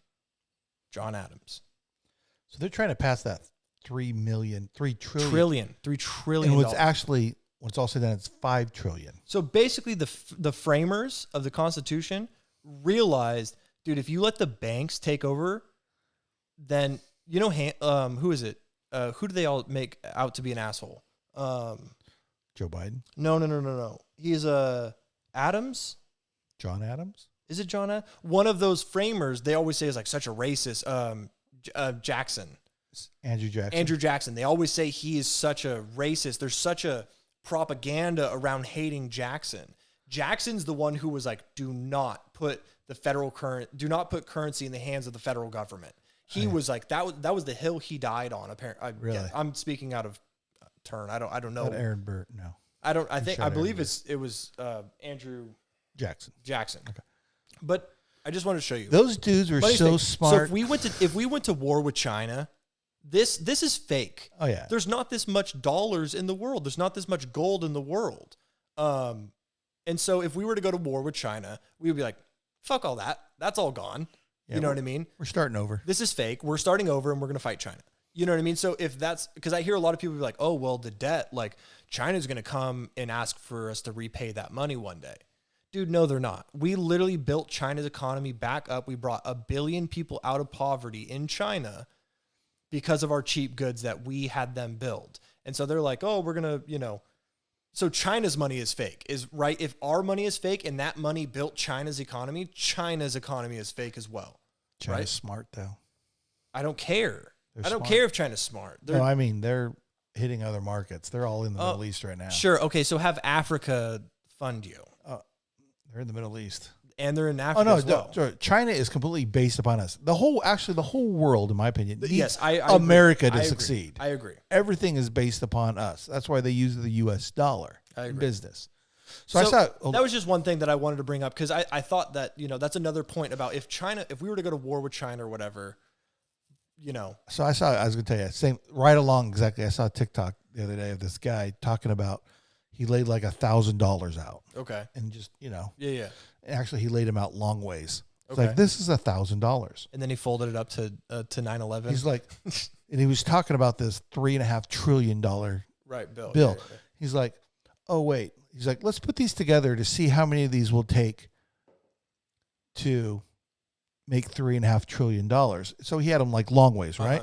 He's like, oh, let's turn them this way. So he turned them horizontally, like up and down. Yeah, vertically, vertically, right? Yeah. Not He's like, horizontally, sorry. So he's like, oh, let's do this. And he pushes them all in one pile now. So there's one pile, they're like that thick. Yeah. He's like, and he turns it on the side. He's like, this is It shows you how thick it is. Yeah. He's like, this is $1,000. Right? He goes, how many of these is $3.5 trillion?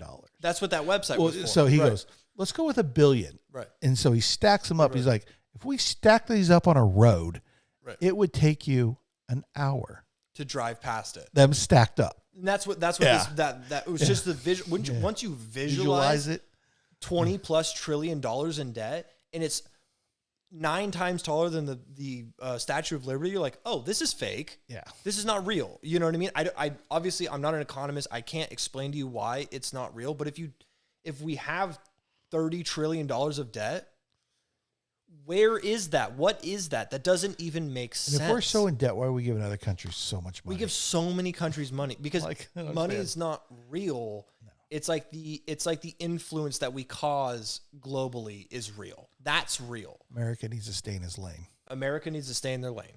But with China, back to China. So check this out. So I've been following all of these vloggers that live in China and talk about China, and I've been watching like these alternate. Here, I'll take that. Here, I got you. All these alternate history people that like talk about China and everything. This guy lives in China. I'll shout out his channel. He's a Spurtnetza. He's a really cool vlogger. He lives in China. They say China is preparing its citizens for war. Yes. So this video. I don't have this clip added, but he shows that in China, if you have a phone, all media is controlled by the state. Mm-hmm. All media, they literally get pop-ups on their phone, like the clickbait articles that we see, but they're about America. It's like, look at America's failure in Afghanistan. Literally on your phone will pop up an article about that. And you can just randomly throughout the day, and it just looks like news, but all news is controlled by the media, all controlled by the state. So you click on that, and it's like they're literally just feeding you American sucks propaganda all day long. But I'm about to show you 2 videos. One, because you hear about Australia bought those submarines. Australia's a mess, but go ahead. Australia they just lifted all of their COVID. The lady resigned. Yeah, because guess what? Did you see Sweden or was it Norway? They lifted theirs. They said we're done because of public unrest. Oh, yeah. They said we're done because we need people to go back to their lives. We need people to be normal again. Dude, they locked those people down, like down. And they opened up. And so Australia also just opened up. And we were talking about the other day, we were telling Morgan about it, how fucked it is. They completely opened up. So their kids are going to go back to school. They're going to be a lot of travel, no passports needed, because they're like, if we put this in place, the country will fall apart. Because they're being wild about it. So that happens in Australia. Try that in America. Exactly. Yeah. Right. And so it's like, I feel like it was like tried out in Australia. Yeah, it was like, hey. And it's like, let's see how this goes. And if it goes well, we'll try it in the United States. Not going to happen. Yeah. But Australia just bought a bunch of nuclear subs from the United States. France is pissed. Because China and France is pissed. I watched a couple podcasts about. They recalled their ambassador even. Yes. In the United States was supposed to have a like friendship banquet with France. That next day, France canceled it. Yeah, they recalled their ambassador. It's billions of dollars. Why? So why is France all pissed? Well, because France had the contracts with Australia.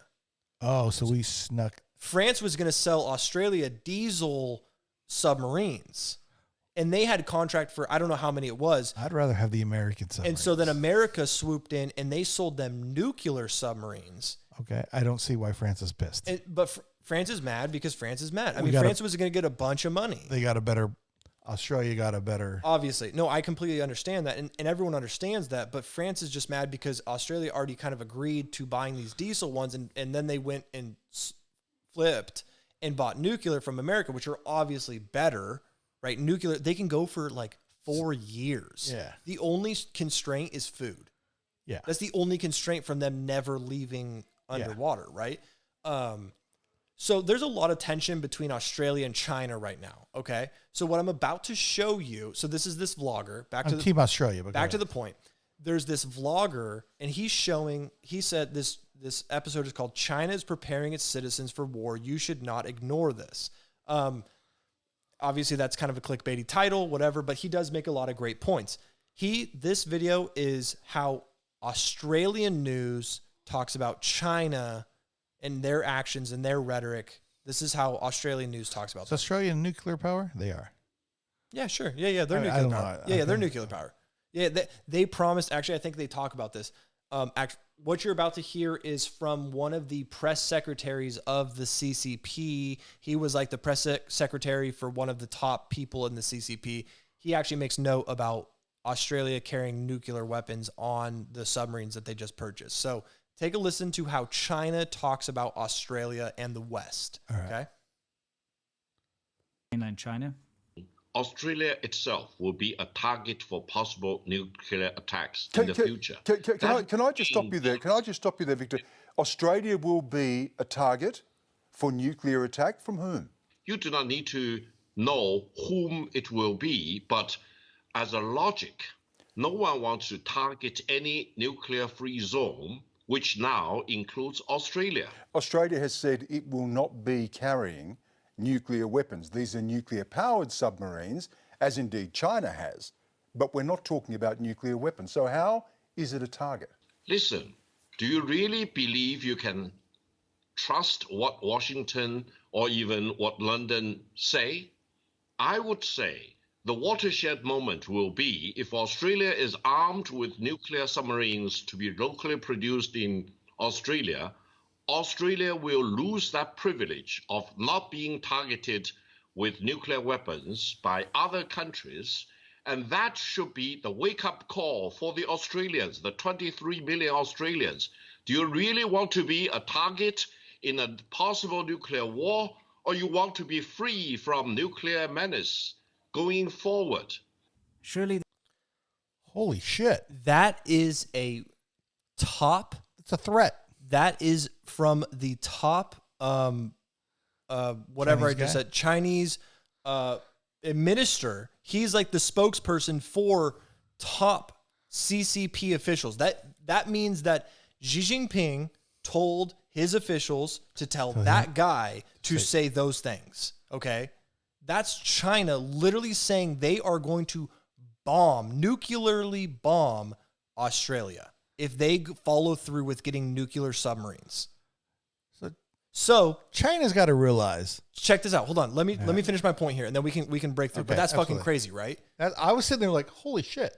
That's crazy. That is a Ballsy. Chinese official literally openly saying they're going to Become a threat. bomb. Become a target. They're gonna make Australia a target if they follow through with these because they were gonna get diesel submarines. And now they're getting nuclear submarines, which is a game changer. With diesel, I was listening to this podcast. Diesel submarines can only last about 4 days worth of fuel, and then they have to come back. So they really can't go far. Or they can go a lot farther than that. Or whatever. I don't know. They But probably need air and I think it's a couple days. I think it's like 17 days or something. I'm completely wrong. I'm just talking out my ass here. Okay. But they can only go a finite amount of time. yeah. But a nuclear submarine could go for 4 forever. years, 5 years, whatever the time is underwater. And that makes them undetected. So what happens is when you are detecting a submarine, and this is other stuff that I've learned, when you're detecting a submarine, it's when they go up and then they go back into water. That's what makes them trackable. Because you're like sending this massive sonar out into the ocean. And if you hear this big up and then down. Yeah, it's the screw. They can track that. If they turn off the screw, screw's the propeller. Okay. That's what they call it. Gotcha. Then they can track them if the on and if off they of just the propeller. down there, because Yeah. they're all up and down by Right, air ballast, right, right? right. So if they go down and they turn off the screw and are just floating, you're not going to hear them. Right. So if it's nuclear and it's not making any sound or whatever, however. Think about the diesels going. Yeah, Think yeah, about yeah. pistons and everything. And this is nuclear fusion just happening, chemical reaction. You can't hear it, whatever. So it's super hard to track, and they can be underwater for a long ass period of time, which makes them a huge threat. Yeah. A huge threat. Now I want to show you what Australian news, what they have to say about China. Can I make a guess? Australia don't give a fuck. You're wrong. Oh, really? No, I'm talking about political correctness. Oh, fuck those guys then.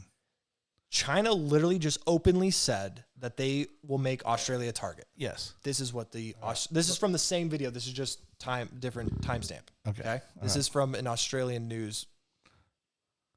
Kind of a conflict. It's good that we've had this debate, but we have to make sure that we conduct a debate in a way that doesn't arouse fear and anger and anxiety amongst the Australian people, because if we do that, it puts us on a path which leads more directly to all of the horrible things that we've been discussing today. This is us. So I think not China. Yeah, go I ahead. think Australia is suffering from the same thing America's suffering from. Right. All Western countries are.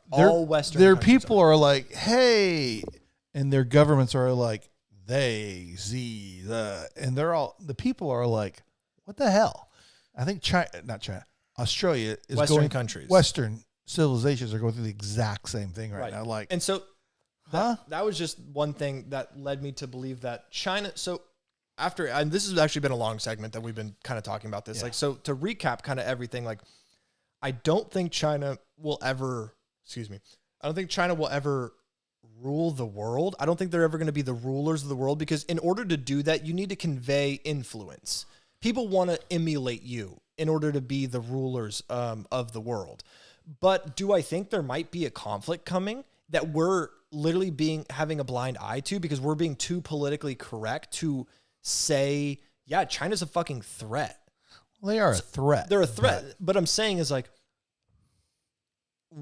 I feel like we're going to get attacked by China and we're going to go, oh, where did this come from? Because we were so concerned with being politically correct and not hurting China's feelings, when China's literally on national broadcast telling the world that they think Australia is going to be a threat. See, I don't think the big countries, Australia, United States, China, Russia, England, France, Pakistan, maybe Pakistan, will ever use their nuclear weapons. There is a turn, because they have to know the second that I nuke you, it's coming right back at me. What do they call that? Self-destruction or mutual destruction or whatever. Like, why would I send all these nuclear weapons over there? Because I know 20 more are coming right back my way. Right. And that's true. So I don't think we're going to go to nuclear war. I don't think we'll see, because after Nagasaki and all those horrific things that happened, we can talk about that at some other time. I know what you're talking about. Okay. After seeing those horrific things, we've realized the destruction power, and those were the weakest ones. I don't know if you've ever seen a Tsar bomb or a hydro. Oh yeah, the nuclear weapons nowadays they're 100,000 times stronger than the atomic than weapons. the atomic bombs. Right? We're talking about nuclear. Yeah. Anyways, I don't think we're going to go to nuclear war with China, because we all know that's mutual destruction. China will get destroyed. The United States will get destroyed. But if China was to decide to go onto some sort of actual physical offensive with the United States, which I feel like we'll see in the next 20, 30 years for another, I can talk about it way longer, but we can, I've got a lot of reasons why I feel that way. I think that we're going to be like, why is China attacking us? We've been so polite to them. Fuck you. China wants to destroy you. Oh yeah. Bro. They don't even like they do not even like our ideology. Exactly. So it's crazy. You know, we were kind of, we've both said multiple times on this podcast, like, oh, China's going to rule the world. But I just wanted to make a statement that, you know, I don't think China's going to do it. I think that China could never rule the world. They're going to cause a lot of shit in the next I don't think they will like go to a nuclear war. No, I don't think They gonna do that. will go Offensive. I think all wars And they're going to here hit on out India. are What I think cyber. not even cyber. They're going to hit India. They're going to hit India, or they're going to hit the Philippines or something. They're going to They're go. going to hit Taiwan. Taiwan is what's going to happen. They're going to, and what's going to be scary is the fact that if it was Joe Biden, I feel like if China tried to hit Taiwan, we would not back Taiwan. I feel like if Taiwan was to... See, I'm torn on that. No, dude, Taiwan could get taken over by China so fast. I'm team Taiwan. Right. Right? They're a country. Yeah. But like, here we are fighting another war on the other side. America cannot go alone. Hey, what is the UN for? That the UN is the UN. Right. So Problem basically, is they can't do anything because they made Russia and China part of the... Right. So like if they decide to annex Taiwan or whatever, they just got to vote against it. The UN's absolutely fucking useless. Useless. I see what you're saying, and I agree with that. I think if China was to make a move on Taiwan, which is recognized by a lot of the international community, but it's also not recognized by the World Health Organization because they're paid off by China. Yeah. I don't know if Taiwan is recognized by the UN. I'm not sure because technically... All I know is China used their Olympic medals as their own. Right. Yeah. I saw that. But, I just think there's a lot more to this whole talking point that I've seen is China's going to rule the world. China's going to rule the world. China goes after the United States. Boom, we're off war. You're Russia. What do you do? Go with China. Or no. Or do you just sit back and watch the two superpowers go at it? I feel like they would mop up the winner. No, you're done. Maybe. That's actually a good point. Mop up the winner. Just wait for them to be the Russians depleted. Aren't stupid by any means. Dude, Vladimir Putin is fucking scary, bro. But I'm saying, just focusing on China versus the U.S., I don't think it should be China. It should be the world coming together and being like, what China is doing is wrong, because we obviously know there's so many things that China's doing that is wrong. I would think if the United States went to war with China, I don't know where Russia would go. They may jump in. They may like, hey, I'm going to hang out. Russia would either, like you said, wait to mop up the victor, or they would join China. Because they would rather work with China because they're both on the totalitarian side. I think it would a lot depend what Russia does. It would depend what the rest of the world does. Yeah, because you know where Europe's going. Right. They're going with us. Yeah. And, maybe. Or if they go with, England will always go with us. We'll always go with England. The scariest thing for me, and this is my opinion, hypothetical, super conspiratorially, whatever, super, myself, playing devil's advocate with myself. If Europe, playing with yourself, I'm playing with myself here. Right. If China gets Africa, if China also gets somehow secretly a bunch of European countries and Russia, the United States would be fucked. How are they going to secretly get European countries?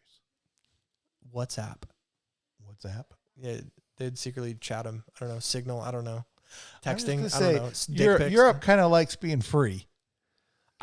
But I don't know. Europe kind of sucks. I don't know. France gave up without a shot warning to them, shot being fired to the Nazis. So I don't know, but France also helped us with the revolution. Anyway, I don't understand France. Are they our friends or are they not our friends? No, they're our friends. We're huge allies with them. But they France is like when we were bombing like Libya and stuff. Right, they didn't want any part of it. They would not let us fly over there because they don't want any part of it. So what you're going to see, and this is again, okay, I'm going to go off on a Carter rant here. What you're going to see, France is the strongest European nation. But military? Yes, military more than England? Yes.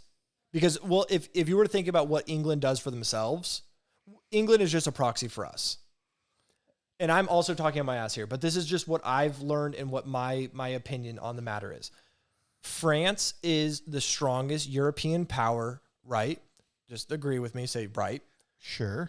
You're going to see that we left the Middle East.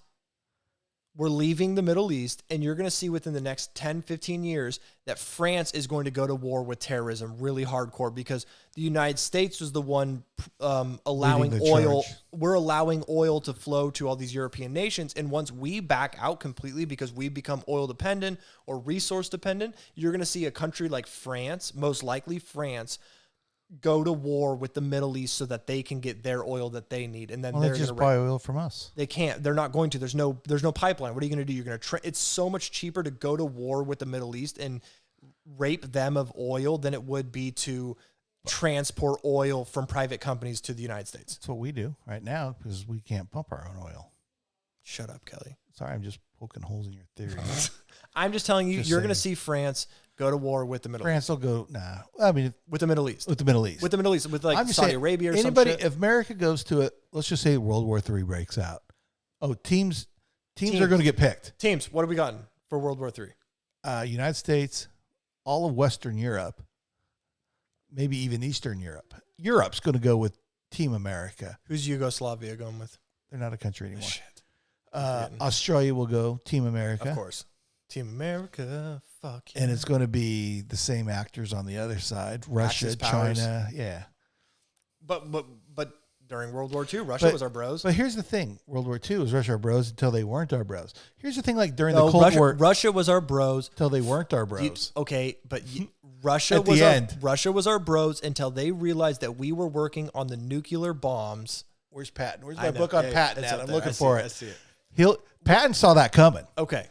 He saw that like, oh, I mean, before the end of the war, he saw the it United coming. States, the United States, Churchill, and whoever the president was at the same time, Roosevelt, FDR, and Roosevelt. Dude, I'm gonna get you into alt history. I want to start getting you into some crazy You theories. just give me into true history. True.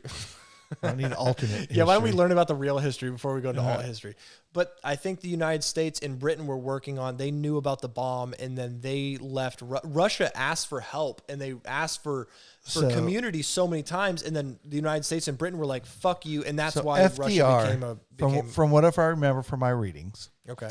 FDR. So it was the United States, Churchill with England, Right. Stalin with Russia. Right. We were the three biggies. Right. That was they had the meeting, right? And old FDR pulled Churchill aside and said, hey, we have a bomb. we have a bomb. Right. We have two bombs. We But only they have two. but they did not tell Stalin. Right. So they saw it coming. If you read the book on Patton, Patton saw it coming too. Right. So Have you ever watched The Untold History of the United States of America by Native Americans? No, no, it's by the guy who he makes great movies. Platoon, the guy who filmed Platoon. Stanley Kubrick. No, that's not Stanley Kubrick. That's Full Metal Jacket. That's the greatest movie ever. Let me I know who you're talking about. Not Quentin Tarantino. I know exactly who you're talking about.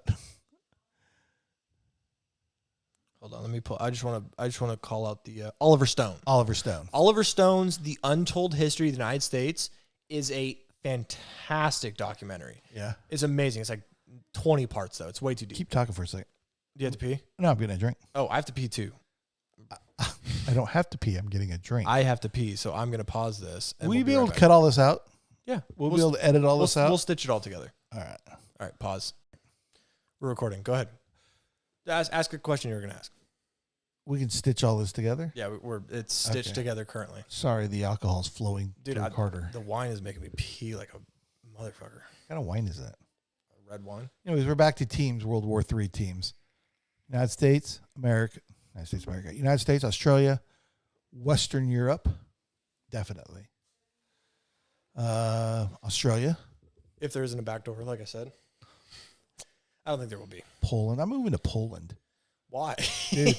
What? Tucker had the president of Poland Oh, my on gosh. like a week. Yes. Like, they give zero fucks to Poland.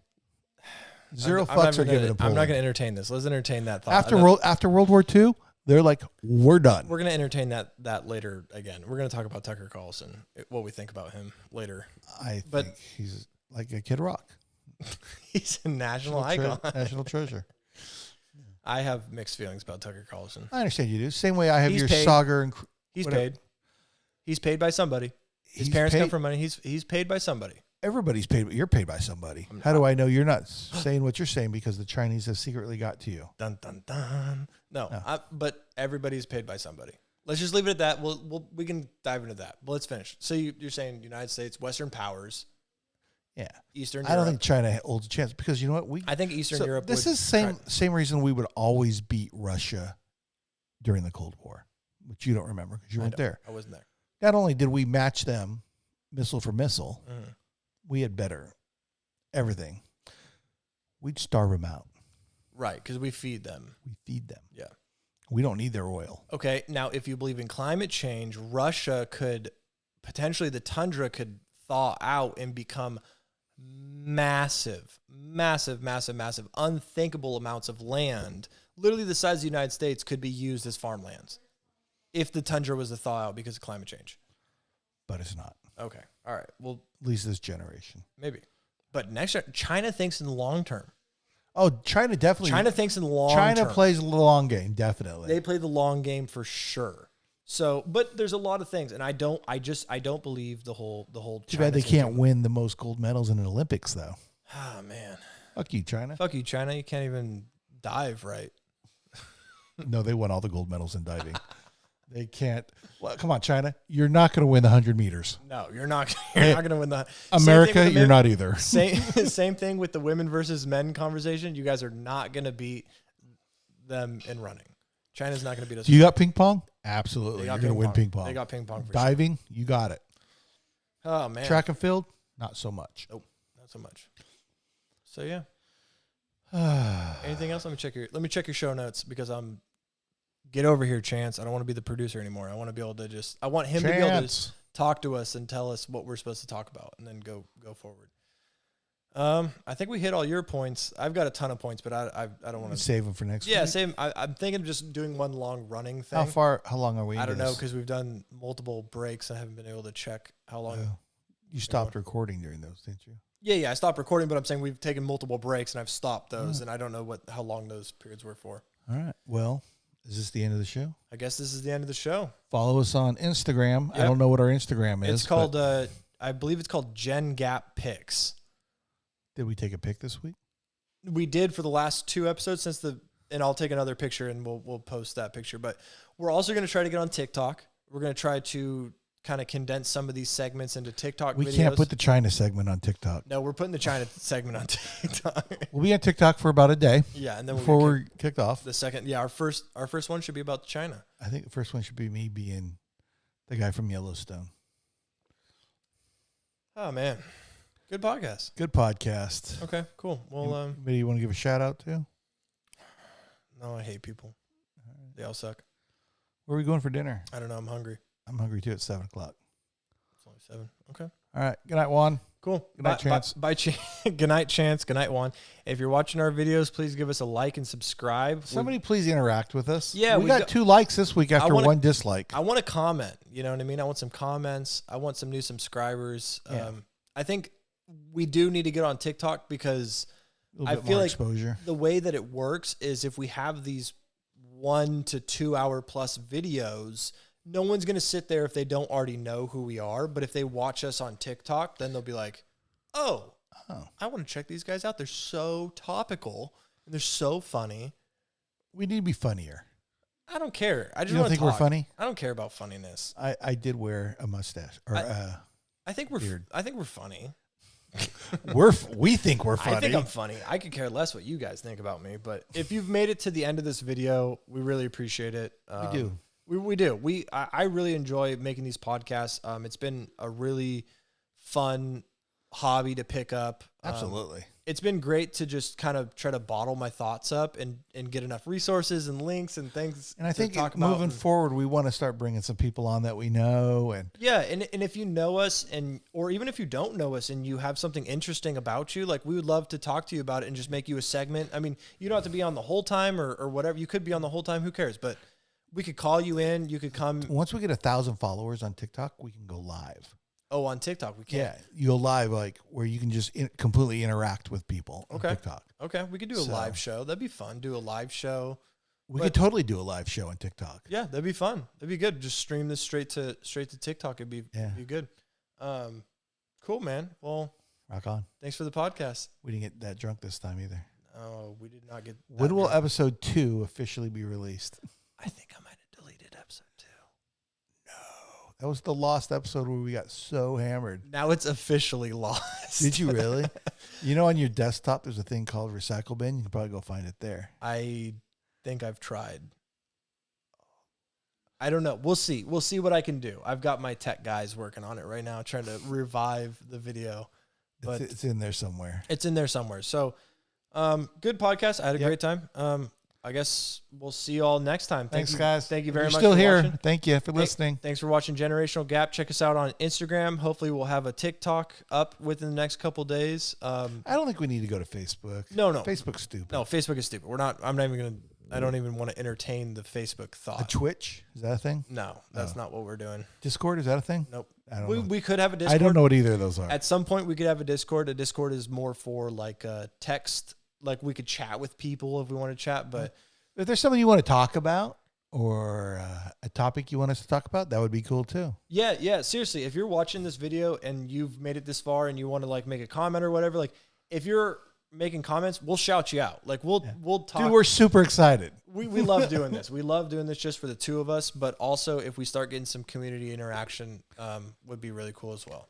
And I'd like to one last time thank the Amish Cheese House in Chateau, Oklahoma for the sponsorship this week. Thank you so much, Amish Cheese House. We really appreciate For all all the your- cheese that you sent us. For all your fudge and butter needs, shop the Chateau Amish Cheese House. And also, if you're that girl working at the Amish Cheese House with the Nikes, let us know. We would love to interview you. You're pretty hot too. Kelly's single. Hit us up. Yeah, she's like 20 years younger than me. But I have electricity and cable TV. Do you think she goes home in her dark house with her Nikes on and they're like reflective and she's like In the candle. the candlelight, she's just looking at her I don't Nikes. know. Anyways. All right, dude. All right. All right, let's go do some dinner. Where are we going? I don't know. We'll figure it out. Bye guys. Thanks.